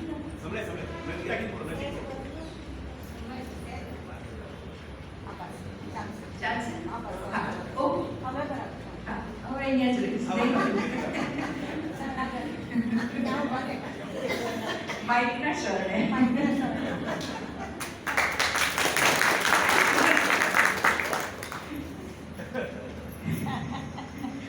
તો એને આઉટ ઓફ ધ બોક્સ વિચારવું જ નથી. એ દરેક વસ્તુ એક લિમિટથી જ વિચારે છે કે આમ ઘોડાને બાંધેલું હોય ને એવું, કે એક જ ડાયરેક્શનમાં જવાનું. એનામાં દીર્ઘદ્રષ્ટિ નથી, લાંબુ નથી વિચારતું. એકદમ ટૂંકું વિચારીને બસ આ નેક્સ્ટ સ્ટેપમાં શું કરવાનું છે એટલું વિચારીને આગળ ચાલે. જ્યારે જે શરણાગત છે એના અભિગમ હકારાત્મક. એને ખબર છે કે અત્યારે મારી પરિસ્થિતિ ખરાબ છે, મારે કોઈનો શરણો લેવો પડશે, પણ હું એ શરણાગતિ શેના માટે લઉં છું? આ પરિસ્થિતિના કારણે. તો આ પરિસ્થિતિ મારે આ પ્રમાણે સોલ્વ કરવી છે. એટલા માટે એ પોતાની દ્રષ્ટિથી વિચારીને સમજીને આગળ ચાલે છે. બરાબર? હવે આપણે જોઈએ તો ભૌતિક શરણાગતિ અને આધ્યાત્મિક શરણાગતિ, આ બંને વચ્ચે તફાવત છે. ભૌતિક શરણાગતિ આપણે સકામ ભાવથી લઈએ છીએ, એટલે કે આપણે કોઈ વસ્તુ માટે થઈને કે કોઈ કામ માટે થઈને કોઈ ઈચ્છાથી શરણાગતિ લઈએ છીએ. એ સ્થૂળ શરણાગતિ છે. પાછું એમાં એવું પણ છે કે જે સાધન છે આપણું પોતાનું, કે આપણે પોતે એમ વિચાર્યું કે આટલા કામ માટે જ મારે શરણાગતિ લેવી છે, એટલે મર્યાદિત સાધન છે આપણું. સામેવાળી વ્યક્તિ પણ ફૂલ્લી કેપેબલ નથી, એ આપણને બધામાં મદદ નહીં કરે. એની પાસે પણ એક લિમિટેડ રિસોર્સ છે, એની આવડત પણ એક મર્યાદિત આવડત છે, એટલે આપણને જે રિઝલ્ટ્સ મળે એ પણ મર્યાદિત મળે. બધું 100% આપણી આખી લાઈફ ચેન્જ નથી થઈ જવાની એનાથી. જો આપણે આધ્યાત્મિક શરણાગતિ લઈએ તો આપણે આપણા મનથી વિચારીને, આપણે આંતરમનમાં સમજીને શરણાગતિ લઈએ. કોઈ કામના માટે નહીં, કોઈ ઈચ્છા માટે નહીં, આપણે મનથી સમજીને શરણાગત થયા તો એ શરણાગતિ સૂક્ષ્મ શરણાગતિ છે. હવે એ જ્યારે આપણે શરણાગતિ લીધી તો આપણે ફૂલ્લી સરેન્ડર્ડ છીએ, આપણે પૂરા શરણાગત છીએ, તો જે આપણને રિઝલ્ટ્સ મળશે એ પણ અમર્યાદિત મળે. હવે જ્યારે આપણે શરણાગતિ લેવી છે તો કોની લેવી? તો આપણે શરણાગતિ લેવી જ હોય તો શ્રેષ્ઠની લેવાય. તો શ્રેષ્ઠ એટલે આપણે પરમાત્માની જ લઈએ ને, કે જેમને આપણે ખબર છે કે એ સર્વસમર્થ છે, સર્વવ્યાપક છે, સર્વજ્ઞ છે, એને બધી જ ખબર છે, એને બધી જગ્યાએ પહોંચી શકે એમ છે. તો આપણે એમની જ શરણાગતિ લઈએ ને, જે એકદમ જ્ઞાની હતા, જેમ કે વલ્લભાચાર્ય કે શંકરાચાર્ય, એ લોકોએ પણ અંતે તો પરમાત્માની શરણાગતિ લઈ જ લીધી, કેમ કે એ લોકોને ખબર હતી કે પ્રભુ કૃપા વગર આગળ વધવું શક્ય નથી. એટલે એ શરણાગતિ એમના માટે એ ટાઈમે એવું થઈ ગયું એમને કે હવે મારે શરણાગત થવું જ પડે, જરૂરી જ છે મારા માટે. આપણે જે આપણો અહંકાર છે એ બરફ જેવું છે, એકદમ સોલિડ. તો બરફને તોડવો પડે, પણ જો આપણો અહંકાર પાણી જેવો હોય ને તો પાણી તૂટે નહીં, હોય જ. એમ આપણો અહંકાર આપણે પાણી જેવો બનાવે છે. પણ આપણે શરણાગત થઈ જઈએ ને ત્યારે આપણને શાશ્વત પ્રસન્નતા મળે. એટલે આપણો અહંકાર ઓગળી જાય શરણાગતિ. જ્યારે આપણો અહંકાર ઓગળી જાય ને એટલે આપણે પાણી જેવો અહંકાર થઈ જાય. જ્યારે પાણી જેવો અહંકાર થઈ જાય ને તો આપણને શાશ્વત પ્રસન્નતા મળે.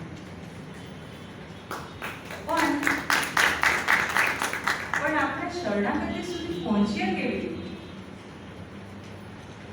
તો એના પણ પડાવ હોઈ શકે ને.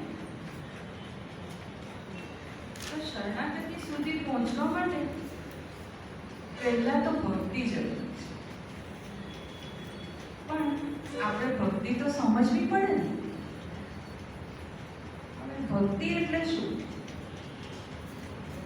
તો ભક્તિ એટલે આપણે એમ કહીએ ભજન કરવાના, એ ભક્તિ. જ્યારે આપણને પૃથ્વીનું એટલે જ્યારે સૃષ્ટિનું સર્જન કર્યું ને તો પરમાત્માએ જીવને પોતાનાથી જુદો કર્યો. હવે જ્યારે જીવને પરમાત્માએ જુદો કર્યો ને એટલે જીવ સૂક્ષ્મમાંથી લઈ અને સ્થૂળ સુધી ગયો. હવે જ્યારે જીવ સ્થૂળ સુધી ગયો ને તો પણ એ છે તો પરમાત્માનો જ અંશ. એટલે એને કાયમ એક એટેચમેન્ટ રહે કે ના, મને તો પરમાત્મા પાસે જવું છે. એટલે એ જે એટેચમેન્ટ છે ને એ જ ભક્તિ. એ જ્યારે આપણે સમજીએ કે મારું અને પરમાત્માનું એ જે એટેચમેન્ટ છે, તો આપણે ધીરે ધીરે સ્થૂળમાંથી પાછા સૂક્ષ્મ તરફ જઈએ. અને જે સ્થૂળમાંથી સૂક્ષ્મ તરફ જવાની ગતિ છે એ ભક્તિ. હવે એક બાળક હોય તો એ બાળક એના માથી એને અલગ કરીએ ને તો રડવા માંડે. એને કાયમ એવું હોય કે ના, હું તો મારી મા પાસે જ રહું. એટલે આપણને બી એમ પરમાત્માનું એવું એટ્રેક્શન છે જ કે આપણે એમની જ પાસે રહેવા માંગીએ. એટલે આપણે કન્ટિન્યુઅસ ભક્તિમાં તો છીએ જ, ખાલી આપણને એની સમજ નથી. પરમાત્માની જે આપણે ભક્તિ કરીએ છીએ એ કેવી હોય તો એકવાર સ્વામી રામ પોતાના ઝૂંપડીમાં સૂતા અને એમના શિષ્યો બહાર ઝૂંપડી. તો જે બધા બહાર બેઠા હતા ને એ લોકોને અડધી રાત્રે રામ રામ રામ એવો અવાજ આપવા માંડ્યો. તો એમને થયું કે કોક હશે આજુબાજુમાં, એટલે એ લોકો બધી બાજુ જોવા માંડ્યા ફરી ફરીને, પણ કોઈ દેખાયું નહીં. એટલે એમને થયું કે તો પછી અવાજ ક્યાંથી આવે છે? એટલે ઝૂંપડીમાં ગયા. તો સ્વામી રામ તો સૂતા હતા, સ્વામીજી પોતે ઊંઘતા હતા, પણ એમનો શ્વાસોશ્વાસ ચાલતો હતો ને એમાંથી રામ રામ રામ એવો અવાજ આવે. એટલી બધી તલ્લીનતા એ ભક્તિ. હવે ભક્તિના પણ પ્રકાર હોઈ શકે ને, જે હું ભજવું એ અલગ હોય ને તમે ભજવો એ અલગ. એમ દરેક વ્યક્તિ જુદી જુદી રીતે ભગવાનને ભજે. ભગવાનને, પરમાત્માને, ઈશ્વરને, અલ્લાહને પણ. બરાબર? તો ભક્તિ આ રીતે આપણે સમજી શકીએ કે સગુણ ભક્તિ અને નિર્ગુણ ભક્તિ. હવે સગુણ ભક્તિ અને નિર્ગુણ ભક્તિ એટલે ભગવાનના સાકાર સ્વરૂપને ભજવાની પ્રક્રિયા કે પછી નિર્ગુણ નિરાકાર પરબ્રહ્મ પરમાત્માને ભજવાની પ્રક્રિયા. તો સગુણ સાકાર સ્વરૂપ જે છે એ દેખાય છે આપણને, નિર્ગુણ નિરાકાર છે આપણને દેખાતું નથી. એટલે નિર્ગુણ પરમાત્માને ભજવા બહુ અઘરા થઈ પડે. પણ સગુણ સાકાર એ નિર્ગુણ નિરાકાર પરમાત્માને આપણે એક સગુણ સ્વરૂપમાં એક મૂર્તિમાં સ્થાપિત કરી દઈએ તો આપણને ભજવાનું બહુ સહેલું પડે. એટલે નિર્ગુણ નિરાકાર પરમાત્માને આપણે સગુણ સ્વરૂપમાં સ્થાપિત કરીને ભજીએ છીએ. પણ આપણે મૂર્તિ પૂરતા સીમિત નથી રહેતા. એ મૂર્તિથી આગળ વધી અને આપણે બધા જીવોમાં પરમાત્માને ભજવા માંડીએ તો પણ એ સગુણ ભક્તિ જ છે, એ કે નિર્ગુણ ભક્તિ નથી થઈ ગઈ છે. હવે બધા જીવોમાં રહેલા પરમાત્માને તમે ભજો તો પણ તમને એવું લાગે કે ના, પૃથ્વીમાં શું ભજવા જેવું છે કે અવકાશમાં શું ભજવા જેવું છે. એવું નહીં, પંચમહાભૂતમાં પણ તમે ભજવા માંડો તો એ પણ સગુણ ભક્તિ જ છે. એનાથી ઉપર ઉઠીને નિર્ગુણ નિરાકાર પરમાત્માને ભજવા એ નિર્ગુણ ભક્તિ. હવે જોઈએ તો સાધન ભક્તિ. સાધન ભક્તિ એટલે આપણા શરીરને સાધન બનાવવાનું. આપણા શરીરને સાધન બનાવી અને આપણે સર્વસમર્થ પરમાત્માની સેવા કરવાની છે. હવે જ્યારે આપણે સર્વસમર્થ પરમાત્માની સેવા કરીએ તો આપણે એમના સેવક છીએ. એ આપણને જે પણ કામ આપે, જે પણ કાર્ય આપણા દ્વારા કરાવવા ઈચ્છે તે દરેક કાર્ય પૂરેપૂરા સમર્પણ ભાવથી આપણે કરતા જઈએ એ સાધન ભક્તિ. પછી જોઈએ તો નવધા ભક્તિ. નવધા ભક્તિ એટલે 9 પડાવ પાર કરી અને પરમાત્માના ને સમર્પિત થવું. નવધા ભક્તિના 9 પડાવ પાર કરીએ ને એના પછી પ્રેમ લક્ષણા ભક્તિ શક્ય બને. પ્રેમ લક્ષણા ભક્તિ એટલે મીરા અને નરસિંહના જેવી ભક્તિ. એટલે જ મીરાબાઈ ગાતા હતા કે મેરે તો गिरधर कृपा दूसरो न कोई. બરાબર? તો નવધા ભક્તિના 9 પડાવ છે, જેમાં પહેલા 4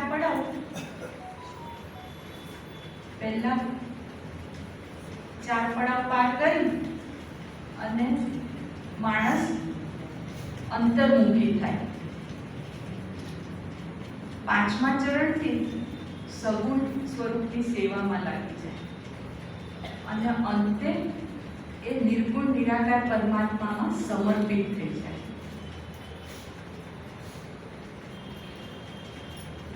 તો શ્રવણ એટલે પ્રભુના નામનું કીર્તન કે વાંચન કે પછી પ્રવચન સાંભળવું, વાંચવું, એના વિશે સમજી અને આપણા કાન અને આંખ બંનેને અંતર્મુખી કરવા. પછી કીર્તન એટલે આપણે જે પણ પ્રભુ નામ સાંભળ્યું, વાંચ્યું, એને સતત આપણા મનમાં કન્ટિન્યુઅસલી એ ગાતા રહીને એને આપણા મનમાં સ્થાપિત કરવા. પરમાત્માને આપણા મનમાં સ્થાપિત કરીએ પછી આવે સ્મરણ. તો સ્મરણ એટલે આપણે કન્ટિન્યુઅસ પ્રભુ નામ રટણ કરી અને આપણે જે પ્રભુ નામ છે એને આપણા મનમાં એકદમ સ્થિર કરી દેવું છે. આપણું મન એકદમ પ્રભુ નામમાં જ સ્થિર થઈ ગયું. અંતે પાદ સેવન એટલે આપણે પ્રભુ કાર્યની દિશામાં આગળ વધીએ. અર્ચન એટલે આપણે પ્રભુની સેવા કરીએ. હવે મૂર્તિ છે તો તમે મૂર્તિને તિલક કરો, મૂર્તિને વાઘા પહેરાવો, ચંદન લગાડો, એ અર્ચન. પણ મૂર્તિની સેવા પર આપણે અટકી નથી જવું. આપણે ધરતીની પણ સેવા કરવાની છે, એન્વાયરમેન્ટ ફ્રેન્ડલી થવાનું છે. વંદન એટલે આપણો અહમ ઓગાળી અને આપણે બધા જીવોની સેવામાં લાગેલા. બધા જીવો પ્રભુનું વ્યક્ત સ્વરૂપ છે. આપણે પ્રભુના વ્યક્ત સ્વરૂપની સેવા કરવાની છે. ત્યાં અહમ રહિત થઈ જવાનું છે. પછી દાસભાવથી પ્રભુની સેવા કરતા અંતે સખ્ય ભાવ કેળવવાનો છે. એટલે પ્રભુના કાર્યમાં પ્રભુનો હાથ પકડીને ચાલવાનું છે. જ્યારે ઉદ્ધવ અને કૃષ્ણ એમની ભક્તિ યાદ કરીએ ને તો ઉદ્ધવ કૃષ્ણના દોસ્ત. એ કૃષ્ણને કંઈ પણ કહી શકે, કૃષ્ણની ટીકા પણ કરી શકે, ભગવાનને એનું ખોટું ના લાગે. આવી દોસ્તી પણ શક્ય છે. આટલું ભક્તનું ઉર્ધ્વગમન શક્ય છે. જ્યારે એ થઈ જાય તો આવે આત્મનિવેદન એટલે પ્રભુ સાથે વાર્તાલાપ. આપણી જાતને આપણે પ્રભુ પાસે ખુલ્લી કરી દેવાની છે. આપણી બધી ગલતીઓની ક્ષમા માંગવાની છે. આપણે આજે ક્ષમા માંગી, કાલે ફરી ગલતી કરીશું, કાલે ફરી ક્ષમા માંગીશું, પણ એકની એક ગલતી રિપીટ નહીં કરીએ એટલીસ્ટ. તો આપણે આત્મનિવેદન કરીએ ત્યારે આપણે પ્રભુ પાસે આપણી જાત ખુલ્લી કરી અને બધી વાત કરી અંતે આપણે પ્રભુને સમર્પિત થઈ જવું છે. પ્રભુ આપણને એટલો બધો આપણો અહંકાર ઓગાળી દે ટાઈમ કે એ જેમ દોરાવે એમ આપણે દોરાતા જઈએ. હવે ભક્તના લક્ષણ. ગીતા કરે ભક્તના શ્રી કૃષ્ણ બધા જ લક્ષણ કહી દીધા છે કે ભક્ત કેવો હોવો જોઈએ. ભક્તમાં દ્વેષ નથી, રાગ નથી. ભક્ત બધાને એક સરખી દ્રષ્ટિએ જુએ છે. ભક્તના કોઈ દુશ્મન નથી, કોઈ દોસ્ત નથી. ભક્ત કરુણામય છે, દયાવાન છે. એને અહંકાર નથી, નિરહંકાર છે. એને કોઈ સુખ દુઃખથી બહુ ફરક નથી પડતો. એ પોતાનું જીવન એમ જ જીવે જાય છે. એ સંતુષ્ટ છે. એને કોઈ વાતની લાલસા નથી. એને એના મન પર કાબુ મેળવી લીધો. એ દ્રઢ નિશ્ચય છે. એ દ્રઢ નિશ્ચયથી ભગવાનની આરાધના કરે છે, ભગવાનની ભક્તિ કરે છે. પ્રહલાદ, જેમ પ્રહલાદ ભગવાનનો પરમ ભક્ત, એને કંઈ પણ થઈ જાય એ નારાયણ નારાયણ નારાયણ નારાયણ. એને હતું કે બધું નારાયણ જ કરે છે. હું કંઈ કરતો જ નથી. હું જે સ્થિતિએ છું નારાયણના કારણે છું. એ બધું નારાયણ પર જ એની જિંદગી ચલાવતો. એના પિતાએ એને ખૂબ કષ્ટ આપ્યા, ખૂબ તકલીફ આપી. એને પર્વત પરથી ફેંકી દીધું તો પણ પ્રહલાદ તો બચી ગયો. તો પણ એ નારાયણ નારાયણ જ કરતો હતો. પછી એને એની ફોઈ હોળિકાના ખોળામાં બેસાડી ને અગ્નિ પ્રગટાવી દીધું. તો હોળિકા તો પડી ગઈ પણ પ્રહલાદ બચી ગયો. તો પણ એ તો નારાયણ નારાયણ જ કરતો હતો. તો એના પિતાને બહુ ગુસ્સો આવ્યો કે તું નારાયણ નારાયણ કરે છે, હું જોઉં છું કે આ ગરમ થાંભલામાંથી કેવી રીતે તને તારા નારાયણ બચાવે છે. ચાલ બેટી જાને. એટલે પ્રહલાદ તો બેટી ગયો પણ નારાયણને પ્રગટ થવું પડ્યું.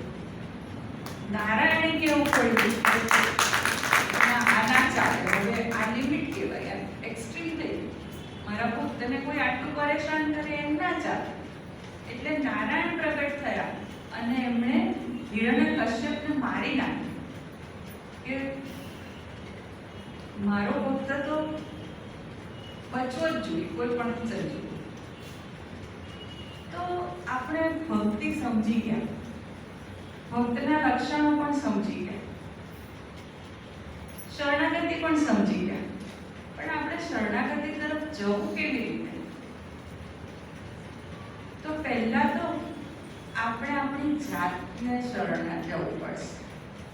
આપણા અંતરાત્માને શરણે જવું પડે. આપણો આત્મા કે તેમ કરવું પડે. ક્યાંય ખોટું ચલાવવાનું નહીં ને કંઈ ખોટું કરવાનું. પછી આપણે આપણા પરિવારનું ધ્યાન રાખવું પડશે. આપણા પરિવારની કાળજી લેવી પડશે. આપણો પરિવાર મુશ્કેલીમાં હોય ને આપણે સમાજ સેવા કરીએ એવું ના ચાલે. આપણા પરિવારને પૂરતો સમય આપવો પડશે. આપણા પરિવારને પૂરતા સંસાધનો આપવા પડશે. આપણા પરિવારનું પૂરું ધ્યાન રાખવું પડશે. હવે પરિવારનું ધ્યાન રાખવું છે તો વ્યવસાય પણ આપણે સારી રીતે કરવો પડશે. વ્યવસાય આપણે નિષ્ઠાથી કરવો પડશે. વ્યવસાયમાં આપણે પારદર્શિતા હોવી જોઈએ. વ્યવસાય આપણે ચોખ્ખાઈથી કરવો પડશે, જેને કહીએ બરાબર. પછી સમાજ સેવા. તો પછી સમાજ સેવામાં લાગીશું. સમાજનું કાર્ય જે પણ કરીએ એ નિષ્ઠાપૂર્વક કરવું પડશે. સમાજમાં આપણે વિખવાદ ના ઊભો કરવો જોઈએ. સમાજમાં સંવાદિતા સર્જાય એવું વાતાવરણ ઊભું કરવું પડશે. પછી આપણો દેશ, તો આપણે દેશ હિતના કાર્ય કરવા પડશે.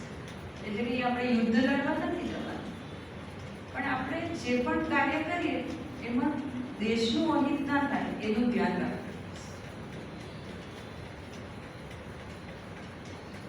પછી આગળ જઈએ તો દુનિયા પછી પરમાત્મા ને આપણે સંપૂર્ણ શરણાગતિ લેવી પડશે. આ રીતે આપણે શરણાગતિ તરફ પ્રયાણ કરી શકીશું. જ્યારે આપણે નિસ્પૃહ થઈ જઈશું ત્યારે. હવે પ્રભુ સર્વસમર્થ છે. આપણે જન્મ્યા ત્યારથી લઈને આપણે મૃત્યુ સુધી કોઈ વસ્તુ આપણા હાથમાં નથી. બધું પ્રભુ કરે છે. આપણને કયા કુટુંબમાં જન્મ આપવો, કોની સાથે પરણાવવા, ક્યારે આપણું મૃત્યુ થશે, કયા બચ્ચાઓ આપણે પેદા કરીશું, કઈ કેરિયર લઈશું, શું ભણીશું, એ બધું આપણને પરમાત્મા કરી આપે છે. કોઈ જગ્યાએ આપણી દાદાગીરી ચાલતી નથી. જ્યારે આ આપણને સમજણ પડી જાય ને કે બધું પરમાત્મા કરે છે, તો આપણને એમ થાય તો પછી આપણે કંઈ કરવાનું જ નહીં. ના, આપણું જે કર્મ હશે ને એના પ્રમાણે અને યોગ્ય સમયે પ્રભુ આપણને આપણા કરેલા કર્મના ફળ આપે છે. બધું એમને નથી મળી જતું.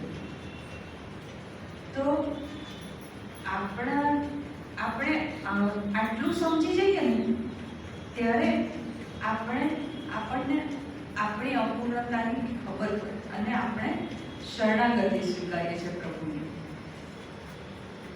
હવે સર્વસંમતની શરણાગતિ સ્વીકારવી છે, પણ એ સ્વીકારવી કેવી રીતે? તો એના માટે આપણે પરમ તત્વ અને એના જ્ઞાન તરફ અભિમુખ થવું પડશે. જ્યારે એકવાર આપણે સર્વસમર્થની શરણાગતિ સ્વીકારવી હોય, સમજ્યા આપણે બધું, તો પછી આપણે એકદમ સરેન્ડર થઈ જઈએ છીએ. એકવાર આપણે સમજી ગયા કે સર્વસમર્થ પરમાત્મા જ છે, આપણને એનું બધી ડિટેલ્સ આપણને ખબર પડી ગઈ, આપણે એકવાર શરણાગત થઈ ગયા, તો પછી કોઈ કહે કે ચાલો પાછા, તો આપણે જઈએ ના જઈએ. કેમ ના જઈએ? કે હવે પરમાત્માને શરણાગતિ લઈ લીધી, હવે મારે ક્યાંય જવું નથી, હવે પરમાત્માને જ શરણાગત છું. તો પરમાત્માની શરણાગતિ આપણને અમર્યાદિત લાભ આપે છે. એટલે આપણે વિચાર્યું ના હોય એટલો લાભ આપે છે. ગાંધીજી એમની જિંદગીમાં એક જ વાર પ્રાર્થના ભૂલી ગયા, પણ એ એક વાર પ્રાર્થના ભૂલી ગયા ને તો એમને બહુ જ અફસોસ થયો. હવે જ્યારે એટલી બધી શરણાગતિ હોય ને તો જ એ બ્રિટિશ સરકાર સાથે લડી શક્યા અને એમને પૂરી દુનિયાનો સહકાર મળ્યો. જ્યારે બ્રિટિશ સરકાર સામે લડવું કંઈ સહેલું નહોતું, પણ ગાંધીજીને કોઈ સ્ટ્રેસ નહોતો. એમને રાતની ઊંઘ નહોતી ઉડી જતી. ગાંધીજીના જીવનમાં સ્ટ્રેસ એટલે નહોતું કે એમને કોઈ અપેક્ષા નહોતી અને સંપૂર્ણ શરણાગત હતા.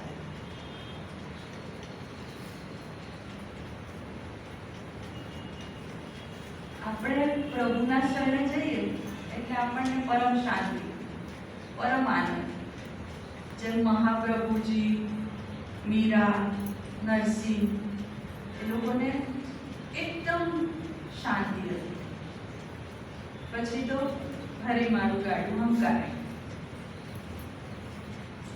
તો આધ્યાત્મિક શરણાગતિથી આપણને શું લાભ થાય?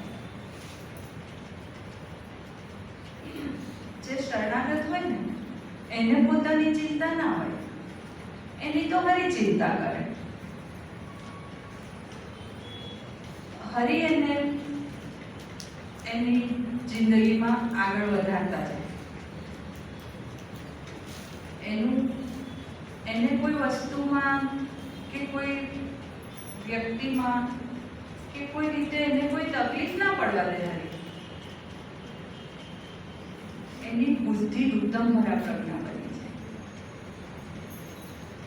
એનું મન પછી ખાલી હરિમાં જ તત્પર છે. એને બધે હરિનું જ સ્મરણ છે. એટલે એના મનમાં કોઈ તકલીફ નથી. એ બધી વસ્તુમાં એકદમ સ્થિર છે. પણ શરણાગત થઈ ગયા એટલે જવાબદારીમાંથી ના જાય.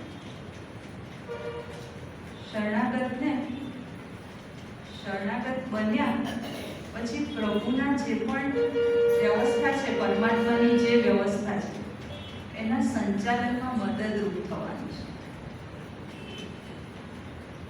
પરમાત્મા સાથે ઓતપ્રોત થઈને કાર્ય કરવાનું છે. પછી જે પણ સંસ્થામાં કામ કરે એમાં એને વફાદારીથી અને પ્રામાણિકતાથી અને પારદર્શિતાથી કામ કરવાનું છે.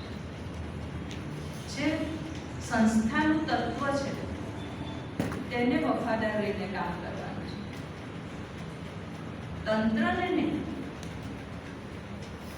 એને પોતાને પણ ઘણા બધા દોષો હશે, તો એણે બધા દોષ પોતાના શોધવાના છે અને દરેક દોષને દૂર કરવાના પ્રયત્ન કરી દૂર કરતા જવાનું.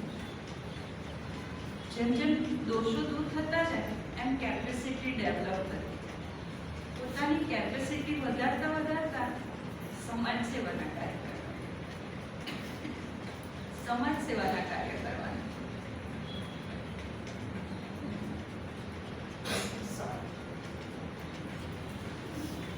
ગીતાના 3જા અધ્યાયમાં અર્જુન 7મા શ્લોકમાં ભગવાનને એમ કહે છે કે શિષ્યસ્તેવ ત્વં પ્રપન્ન, મતલબ હું તમારો શિષ્ય છું. હવે તમે મને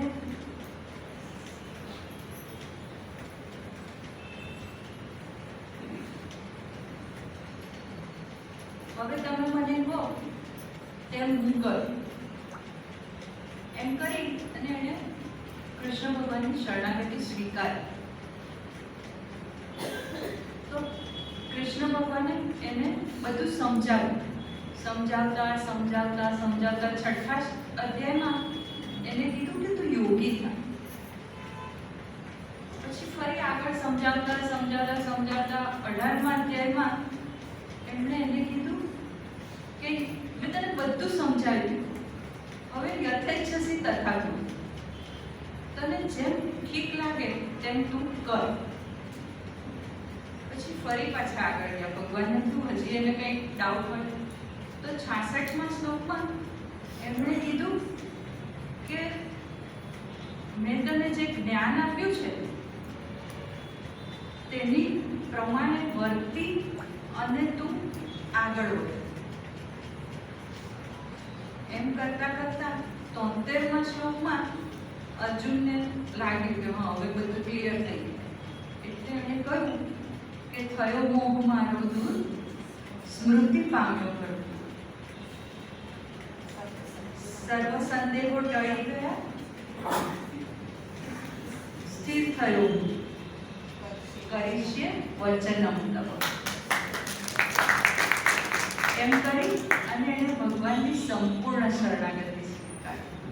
જ્યારે સંપૂર્ણ શરણાગતિ સ્વીકારી પછી પેલું એને શંખ વગાડ્યો. આમ આપણે પણ આપણું સર્વસ્વ પ્રભુને સોંપી દઈએ. આપણે બંને એક જ છીએ, હું ને પ્રભુ. એ સમજી લઈએ અને આપણું જીવન પ્રભુને સમર્પિત કરી દઈએ. પછી આપણે કહીએ કે अब सौंप दिया है इस जीवन को, भगवान तुम्हारे हाथों में. ओम तत्सत.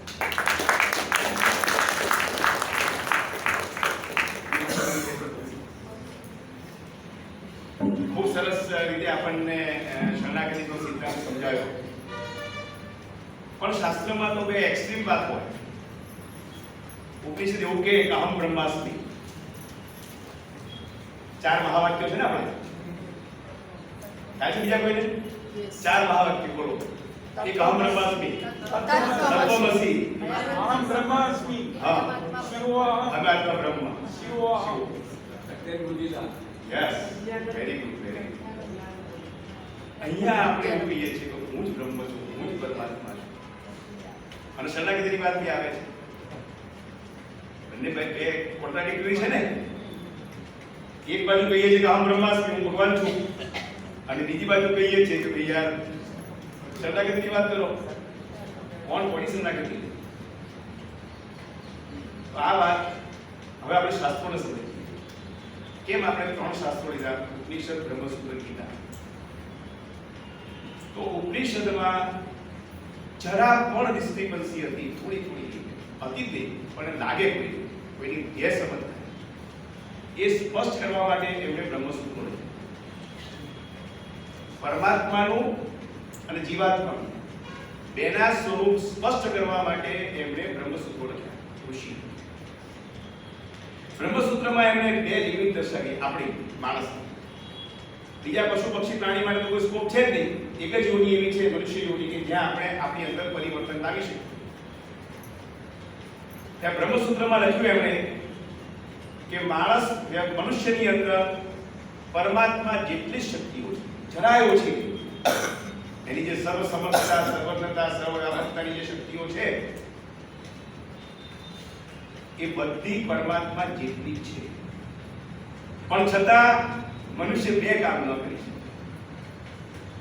આ લિમિટ બાંધી એમણે કે આટલી બધી શક્તિ મનુષ્યની અંદર હોવા છતાં એ 2 કામ નહીં કરી શકે. એક કામ વિશ્વની રચના, સૃષ્ટિનું સર્જન, એ કોઈ મનુષ્યની ક્ષમતાની વાત નથી. અને બીજી વાત કરી એમણે કે બીજા કોઈનો અંતર્યામી નહીં બની શકે. મીનાબેન મારા પત્ની છે, પણ એમના મનમાં શું ચાલે હું નક્કી ના કરી શકું. મને સમજ ના પડે. ગમે તેટલો હું પ્રયાસ કરું, કોઈ એક વ્યક્તિ બીજી વ્યક્તિનો અંતર્યામી નહીં બની શકે. એની અંદર શું ચાલી રહ્યું છે એ નહીં કહી શકે. આ 2 મર્યાદાઓ બાંધી અને ત્યાંથી શરણાગતિ શરૂ થઈ. આપણે ગમે તેટલા આગળ વધીએ અધ્યાત્મ ક્ષેત્ર, ભૌતિક ક્ષેત્ર હોય કે અધ્યાત્મિક ક્ષેત્ર, ગમે તેટલા આગળ વધીએ પણ પરમાત્મા આપણાથી એક સ્ટેપ હાયર રહેવા. અને આ શરણાગત ભાવ વિના કોઈ પણ ક્ષેત્ર હોય, આપણે વાત કરીએ, માની લો કે બિઝનેસ લો, તો જે એમ્પ્લોયી એની સંસ્થાની કોર્પોરેટ હાઉસ હોય કે નાનો બિઝનેસ હાઉસ હોય કે સ્મોલ સ્કેલ ઇન્ડસ્ટ્રી હોય કે દુકાન, એનો એમ્પ્લોયી જ્યાં સુધી એ સંસ્થાની શરણાગતિ સ્વીકારતો નથી ત્યાં સુધી એ સફળ થતો નથી. આ ભૌતિક શરણાગતિ.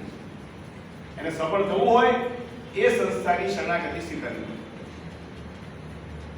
પરિવારમાં સફળતાથી જીવવું હોય તો પરિવારની શરણાગતિ સ્વીકારવી. પોતે શાંત રીતે જીવવું હોય, પ્રસન્ન જીવન જીવવું હોય તો મારે મારા આત્માની શરણાગતિ સ્વીકારવી. પ્રસન્ન રહી ના શકાય જ્યાં સુધી મારા દેહ અને આત્મામાં કોન્ફ્લિક્ટ છે, ત્યાં સુધી હું પ્રસન્ન નહીં રહી શકું. અને જે ક્ષણે હું મારા આત્માની શરણાગતિ સ્વીકારી લઈશ એ મિનિટે હું શાંત થઈશ. એટલે આપણે જ્યારે એક મહાન કાર્ય કરવા જઈ રહ્યા છીએ, આધ્યાત્મિક શિક્ષણનું ગ્લોબલ લેવલનું માળખું બનાવવા જઈ રહ્યા છીએ, ત્યારે 2 સિદ્ધાંતો, કર્મનો સિદ્ધાંત અને શરણાગતિનો સિદ્ધાંત, બંને સિદ્ધાંતો આપણને ખૂબ કામમાં આવવાના છે. આ 2 બીજા બધા સિદ્ધાંતો ખરા જ. જે ભૌતિક ક્ષેત્રમાં આપણે કોઈ એક સિદ્ધાંતથી કોઈ વ્યવસ્થા સર્જી ના શકીએ. આ જ મકાનમાં કેટલા બધા સિદ્ધાંતો વપરાયા છે. અત્યારે આપણે જે માઇસિસ છે એનો ઉપયોગ કરી રહ્યા છીએ એમાં સિવિલ એન્જિનિયરિંગના સિદ્ધાંતો બધા વપરાયા,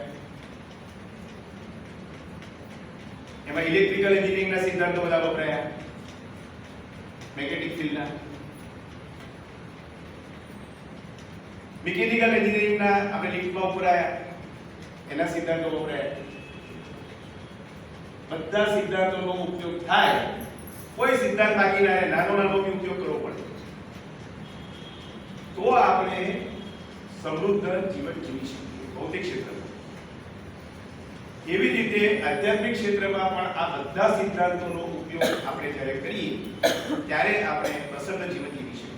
અને આપણે એકલા નહીં, આપણે કેમ નેટવર્ક વાળાની વાત કરીએ છીએ,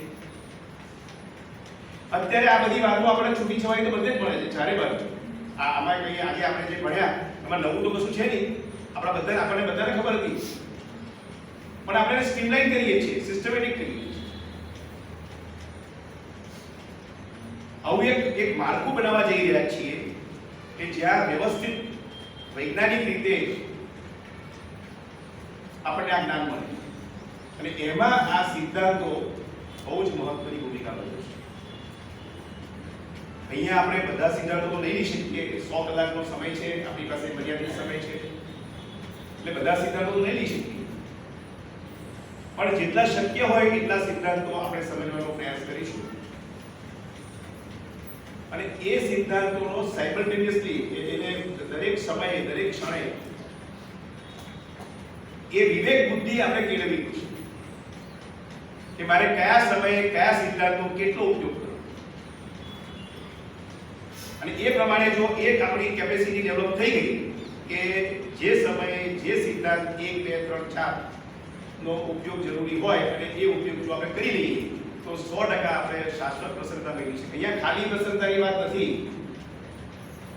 આધ્યાત્મિક ક્ષેત્રમાં ફક્ત પ્રસન્નતાની ક્ષણિક પ્રસન્નતાની વાત નથી, એ તો ભૌતિક ક્ષેત્રવાળા બી મેળવી લે, પણ અહીંયા શાશ્વત પ્રસન્નતાની વાત છે. અને બીજું, આપણા એકલાની પ્રસન્નતાની વાત પણ નથી કે આ વિશ્વમાં આપણે એકલા નથી. કોઈ એકલો માણસ વિચાર કરો જીવી શકે? કલ્પના કરો કોઈ એક જ માણસ આ વિશ્વના બધા માણસો નાશ થઈ જાય અને એક જ માણસ બચે, કેવી જીવશે? એ પણ શક્ય નથી. એટલે આપણે તો પ્રસન્ન રહીએ અને વિશ્વના તમામ વ્યક્તિઓ, તમામ મનુષ્યો, જીવસૃષ્ટિ સહિત પ્રસન્ન રહે એ માટેનું જે શિક્ષણ છે એ વૈજ્ઞાનિક ઢબે અત્યારે ભૌતિક શિક્ષણ આપવામાં આવે છે એ જ રીતે આપવામાં આવે એવું માળખું બનાવવામાં આ સિદ્ધાંતો આપણને ઉપયોગી થશે.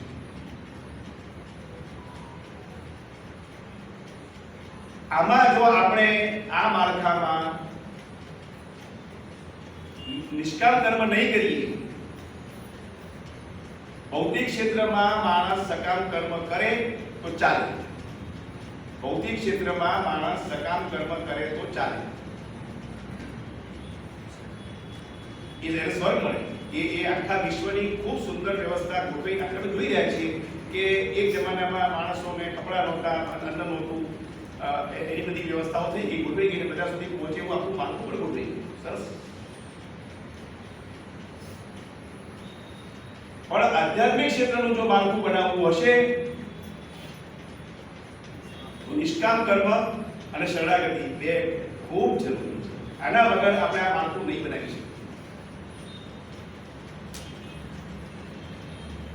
અને આટલા વર્ષનો 10 વર્ષનો આપણો અનુભવ કે છે કે એક ખાલી અદ્વૈતનો સિદ્ધાંત આપણે આગળ જોઈ ગયા, અને એ આપણે પહેલા એટલા માટે લીધો હતો કે પરમાત્માના સ્વરૂપને સમજાવવું હતું કે કેવી રીતે એક તત્વ, બ્રહ્મ તત્વ, નિર્ગુણ નિરાકાર બ્રહ્મ તત્વ મેનિફેસ્ટ થઈને, આવિર્ભૂત થઈને આખું વિશ્વ બને. એ પરમાત્માનું સ્વરૂપ સમજાય એટલા માટે આપણે જાણી જોઈને આવિર્ભાવનો સિદ્ધાંત પહેલા લીધો અને આપણે સમજ્યા. હવે એ સિદ્ધાંતને પુસ્તકમાં મર્યાદિત ના રાખ્યો અને આપણે આપણી સંસ્થામાં એનો ઉપયોગ કરવાનો નક્કી કર્યો. આ સિદ્ધાંતો કેવી રીતે આપણે વાપરીશું જીવનમાં એની વાત કરું છું. અને આપણો દ્રષ્ટાંત કોઈ બહાર જવાની જરૂર નથી. સંપૂર્ણ જીવનમાં પહેલા દિવસે નક્કી થયું બધા વડીલો હતા, જ્ઞાની પુરુષો હતા. કે અદ્વૈતનો સિદ્ધાંત કેવી રીતે, આપણા સિદ્ધાંતોની ચર્ચા થઈ હતી, કેવી રીતે વાપરવા એ નક્કી થયું કે અદ્વૈતનો સિદ્ધાંત વાપરો. તો અદ્વૈત એટલે શું? દ્વૈત નથી. આપણે જો નામ આપીશું, દ્વૈત ક્યાંથી કહેવાય? દેહથી, શરીરથી. શરીરનું નામ છે. સંપૂર્ણ જીવનમાં આપણે કોઈ પદાધિકારી નહીં, કોઈ પુસ્તક પર કોઈનું નામ નહીં, ના પ્રવચન જે મારા આપણા લેખા જે પાવર પોઈન્ટ પ્રેઝન્ટેશન બને છે એ કોઈ એક વ્યક્તિનું નથી. કેટલા બધા વ્યક્તિ ઇન્વોલ્વ થાય છે. પણ એ ક્યારે બન્યું કે અદ્વૈતનો સિદ્ધાંતનો ઉપયોગ કર્યો? ભાઈ જો આ કોઈ એક કલ્પના કરો, કોઈ એક વ્યક્તિને બોલવાનું હોય, એક વ્યક્તિને આપણા પેલા લોકો આવે છે ને પ્રોત્સાહિત કરનારા મોટિવેશનલ સ્પીકર એ એની જાતે એકલો માણસ બનાવે. એનું પ્રેઝન્ટેશન, એનું ડેવલપમેન્ટ એ એકલો માણસ કરે, એને કોઈ મદદ ના કરે. કેમ? એનું નામ છે. સંપૂર્ણ જનો કોઈનું નામ નથી. મારે બોલવાનું હોય તો 10 વ્યક્તિ મને મદદ કરે. પછી ભાઈ આ મુદ્દો રહી ગયો, આ મુદ્દો આમ કરો, અને આવી રીતે બોલજો, અને આવી રીતે રજૂ કરજો. આ ક્યારે બન્યું? એનો અદ્વૈતનો સિદ્ધાંત વાપર્યો. દ્વૈતને કાઢી નાખ્યું. તો આ શક્ય બન્યું. આજે આરતીબેન પહેલી વાર બોલ્યા. એક ઇન્ડસ્ટ્રીયલિસ્ટ છે, ઘર પર ચલાવે છે. જેવું બી નહીં કે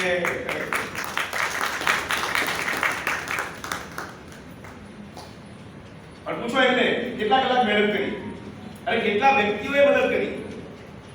એમને તો એક કોમન હતા, પણ બીજા બધા અલગ અલગ હતા. કોઈને સવારે સંપર્ક કર્યો, કોઈને બપોરે સંપર્ક કર્યો, કોઈને સાંજે સંપર્ક કર્યો. તો એ અદ્વૈતનો સિદ્ધાંત હતો, એના બે બેઝ પર આખી સંસ્થા હતી. એટલે બધા એમને મદદ કરી. એને શું કામ મદદ કરે? એમનું નામ આવવાનું આરતીબેન તન્ના, મોટિવેશનલ સ્પીકર. કોઈ મદદ ના કરે. આ સિદ્ધાંતોને આપણે સમાજમાં લઈ જવા.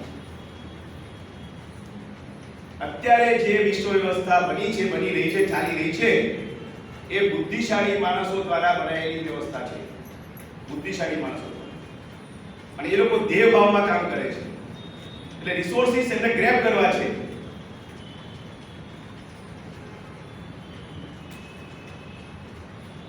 એવી વ્યવસ્થાને બદલીને આત્માના લેવલે કામ કરતા માણસો તૈયાર કરીને આત્માના લેવલે ચાલતી વ્યવસ્થા નિર્માણ કર્યું છે. અને એમાં બુદ્ધિનો પૂરેપૂરો ઉપયોગ કરવાનો છે, મનનો પૂરેપૂરો ઉપયોગ કરવાનો છે, શરીરનો પૂરેપૂરો ઉપયોગ કરવાનો છે. એવું નથી કે આ બધાને દબાઈ દેવાના.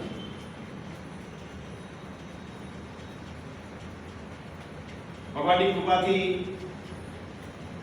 આપણે ખૂબ સુંદર માળખું બનાવી રહ્યા છીએ. હવે પ્રશ્નનો સમય છે. હું આપને વિનંતી કરું કે આપ જે કાયમ પ્રશ્નો પૂછો છો, બહુ સુંદર પ્રશ્નો આવે છે. પ્રશ્ન લઈ પછી આપણે વિરામ. પ્રશ્નો? હા, ઋતંબરા પ્રજ્ઞા. હવે જો બુદ્ધિના બે એક્સ્ટ્રીમ. એક એક્સ્ટ્રીમમાં લુચ્ચાઈ. ભગવાને બુદ્ધિ બધાને સરખી આપી. ભગવાને પક્ષપાત કર્યો નથી. માઇન્યુટલી અભ્યાસ કરો. જે લોકો લોએસ્ટ લેવલ પર છે ને, લોએસ્ટ લેવલ પર, એમની અંદર લુચ્ચાઈ છે. બુદ્ધિનો સદુપયોગ થતો નથી. જે મધ્યમ લેવલ પર છે એ બુદ્ધિનો સારો ઉપયોગ કરે છે. પણ આ બુદ્ધિ જ્યારે સ્થિર થાય, સ્ટેબલ, હજી ઘણા 60-70 વર્ષે બી સ્ટેબિલિટી આવતી નથી. શશીભાઈ, તમે કહો છો તો ખરા કે મારે રિટાયર થવું જોઈએ, પણ હજી આટલી વાતો બાકી છે અને પૈસા ખૂટે ક્યાંક નોકરી કરું. આવા રજૂ કરું.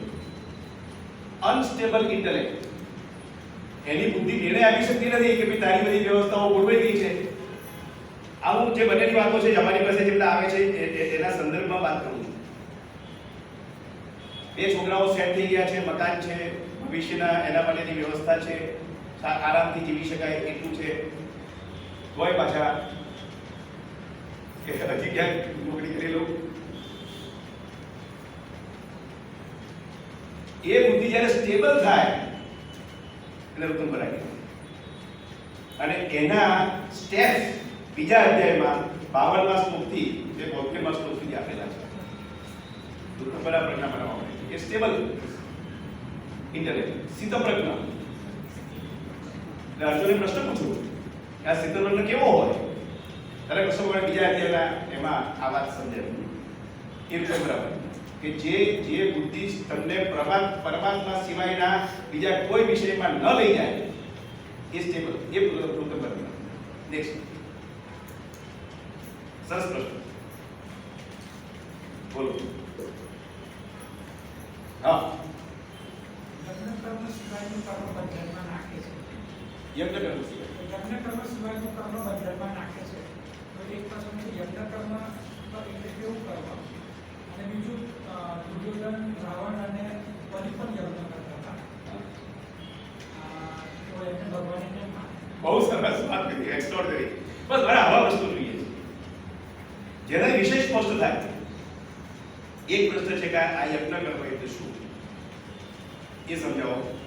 અને બીજો એના પછીનો પેટા પ્રશ્ન છે કે આ રાવણને બધા એક વખત રાવણ તો બહુ મોટો હતો, બ્રાહ્મણ હતો, વિદ્વાન હતા અને ખૂબ યજ્ઞ કર્મો કરતા હતા. એને લંકાને સોનાની બનાવી દીધી ભૌતિક ક્ષેત્રમાં. છતાં એમને ભગવાને કેમ માનવા પડે? અહીંયા યજ્ઞ કર્મ મીનાબેને સમજાવવાનો પ્રયાસ તો કર્યો છે, પણ વધારે સ્પષ્ટ સમજી લઈએ કે આ વિશ્વ પરમાત્માએ આનંદમાંથી, આનંદ સ્વરૂપ પરમાત્માએ આનંદમાંથી આવિર્ભૂત થયા એટલે આનંદ મળે અને હેતુ એમનો બધાને આનંદમાં રાખવાનો, એટલે આનંદ માટે આ વિશ્વ બનાવ્યું છે. આ પૃથ્વી પરનો એક જીવ પ્રસન્ન રહે એના માટે આપણી મર્યાદામાં આપણા માટે જે નિશ્ચિત કર્મ થાય એ યજ્ઞ. ક્લિયર? યજ્ઞ કરીને ડેફિનેશન. હવે આ જે કર્મ કરીએ આપણે બધા જીવોની પ્રસન્નતા માટે એ નિષ્કામ ભાવે થવું જોઈએ. એમાં સમૃદ્ધિ, સત્તા કે પ્રતિષ્ઠા, અહંતા, મમતા, રાગ, દ્વેષ કંઈ આવવું જોઈએ નહીં. એ પ્રમાણેનું જે કામ કરીએ, કાર્ય થાય એ યજ્ઞ કર્મ. અને બીજી એક, આપ સૌ ગૃહસ્થ છો તો એક વાત કરી લો કે આપણા દેહને સાચવવો એ આપણી પહેલી ફરજ છે. એટલે આપણે જે નોકરી કે ધંધો કરતા હોઈએ એ આપણા જીવનની જરૂરિયાત માટે 100% પ્રમાણિકતાપૂર્વક, નિષ્ઠાપૂર્વક જે નોકરી કે ધંધાનું જે કાર્ય કરીએ એ પણ યજ્ઞ કાર્ય જ છે. પ્રોવાઇડેડ એ સમૃદ્ધિ, સત્તા કે પ્રતિષ્ઠા માટે ન હોવું, રાગ દ્વેષ માટે ન હોવું જોઈએ, અહંતા મમતા માટે ન હોવું જોઈએ, તો એ પણ એક પ્રભુ કાર્ય છે. અને જે દિવસે આપણને સમજાઈ જાય કે હવે મારી પાસે ઇનફ રિસોર્સિસ છે, હું મારા બાકીના જે વર્ષો છે એ વર્ષોમાં આ રિસોર્સિસમાંથી જીવી શકું એમ છું, એ દિવસે એ સમાજ સેવાનું કામ કરે એ યજ્ઞ. બરાબર? હા, આપણે ધર્મ સંપ્રદાયના અધ્યાત્મમાં સમજી ગયા છે ફરક શું છે આપણી. આશ્રમ ઉચિત કર્મો, આશ્રમ ઉચિત કર્મો એ યજ્ઞ કાર્ય છે. અને પેલા લોકોને કેમ સજા થઈ કે યજ્ઞ કાર્ય નહોતું, એ યજ્ઞનો જે હવન કર્યો કે આઈ કેમ કરી દીધો કે સર્પનો વિધાન કેમ કર્યો કે આ કપડા વેચ્યા કે આ બધું, એ યજ્ઞ કાર્ય નથી. યજ્ઞ કાર્ય ક્યારે કહેવાય? જ્યારે નિષ્કામ ભાવે કર્યું હોય ત્યારે. અત્યારે જે સત્કાર્યો સમાજમાં થઈ રહ્યા છે એમાંના મોટા ભાગના ક્યાંક કોઈ કારણસર થઈ રહ્યા છે, નિષ્કામ ભાવે થઈ રહ્યા નથી. આપણે એક એવો વર્ગ ઉભો કરવો છે કે નિષ્કામ કરવાનો. Okay, clear? સરસ. ક્લિયર ના થાય તો ફરી પૂછજો. હા હા હા. 12મા અધ્યાયમાં ભગવાન લક્ષણો. વર્ણન કર્યું છે કે એ આદેશ આપ્યો છે. બહુ સરસ પ્રશ્ન છે. આની ડેપ્થ ઘણી છે. બીજા બે આને જો ડીપમાં સમજાવું તો લાંબુ થઈ જશે, પણ જસ્ટ ખાલી મારે આ શબ્દ ક્લિયર કરો કે વર્ણન કર્યું છે કે ભગવાને આદેશ આપ્યો છે. હા, જો ભગવાનને જો આદેશ આપવો હોત ને તો છેક સુધી અર્જુનને આદેશ જ આપ્યા કર્યો હોત. એમણે ક્યાંય હિતેચ્છથી વાત કરી સમજો કે કૃષ્ણ ભગવાને અથવા તો આધ્યાત્મિક શાસ્ત્રોમાં કોઈ જગ્યાએ આદેશ નથી. ક્લિયર? આદેશ નથી. હવે અહીંયા વિજ્ઞાન છે. મારે ભક્ત બનવું હોય, ભક્ત એટલે શું? જે વિભક્ત નથી, પરમાત્માથી જે જુદો નથી. પરમાત્મા એટલે કોણ? તો આનંદ સ્વરૂપ, આનંદ ઘન, આનંદ સ્વરૂપ, સર્વસમર્થ, સર્વજ્ઞ, સર્વવ્યાપક પરમાત્મા. એમનાથી હું વિભક્ત, આપણે વિભક્ત છીએ. એમને એમની સાથે જોડાઈ ગયું છે પરમાત્માની સાથે.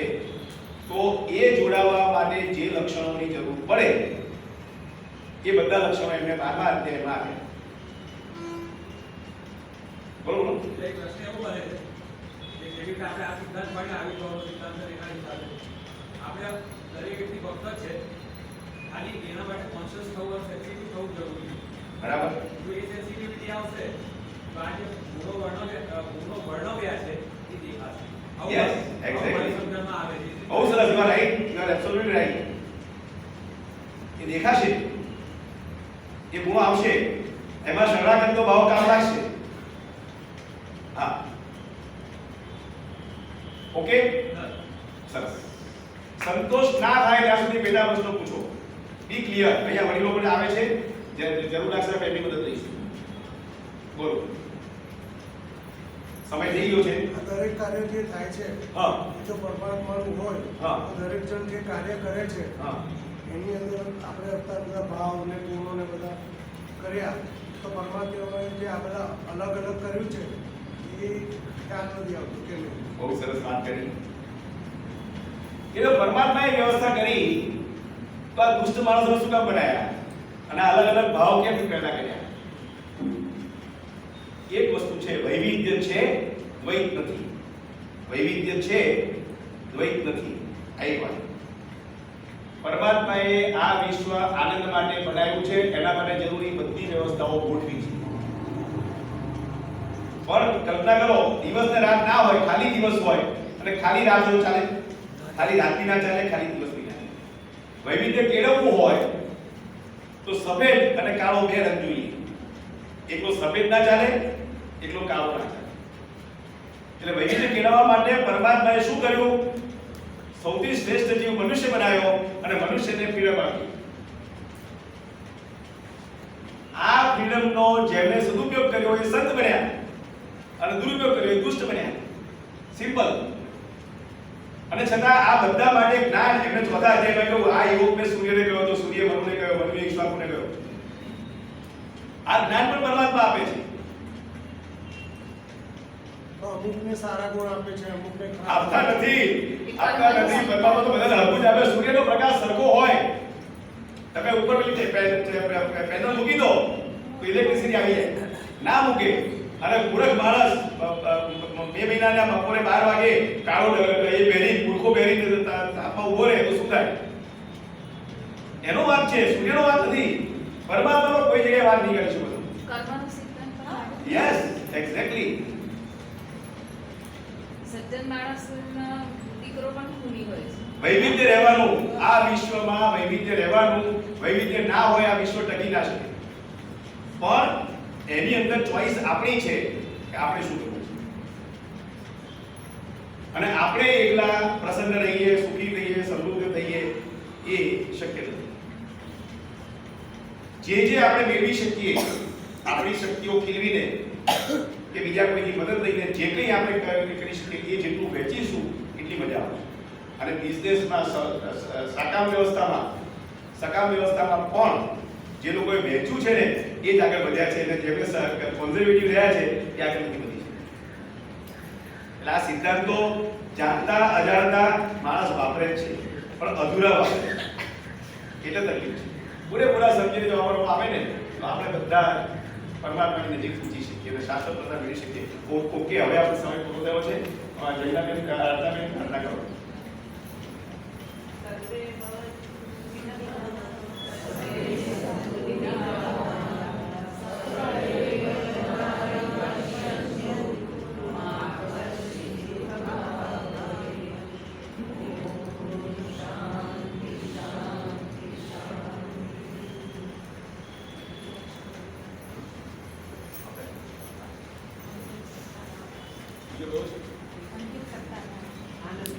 હા, આવતા રવિવારે બે બહુ મહત્વના સિદ્ધાંતો છે. અંતિમ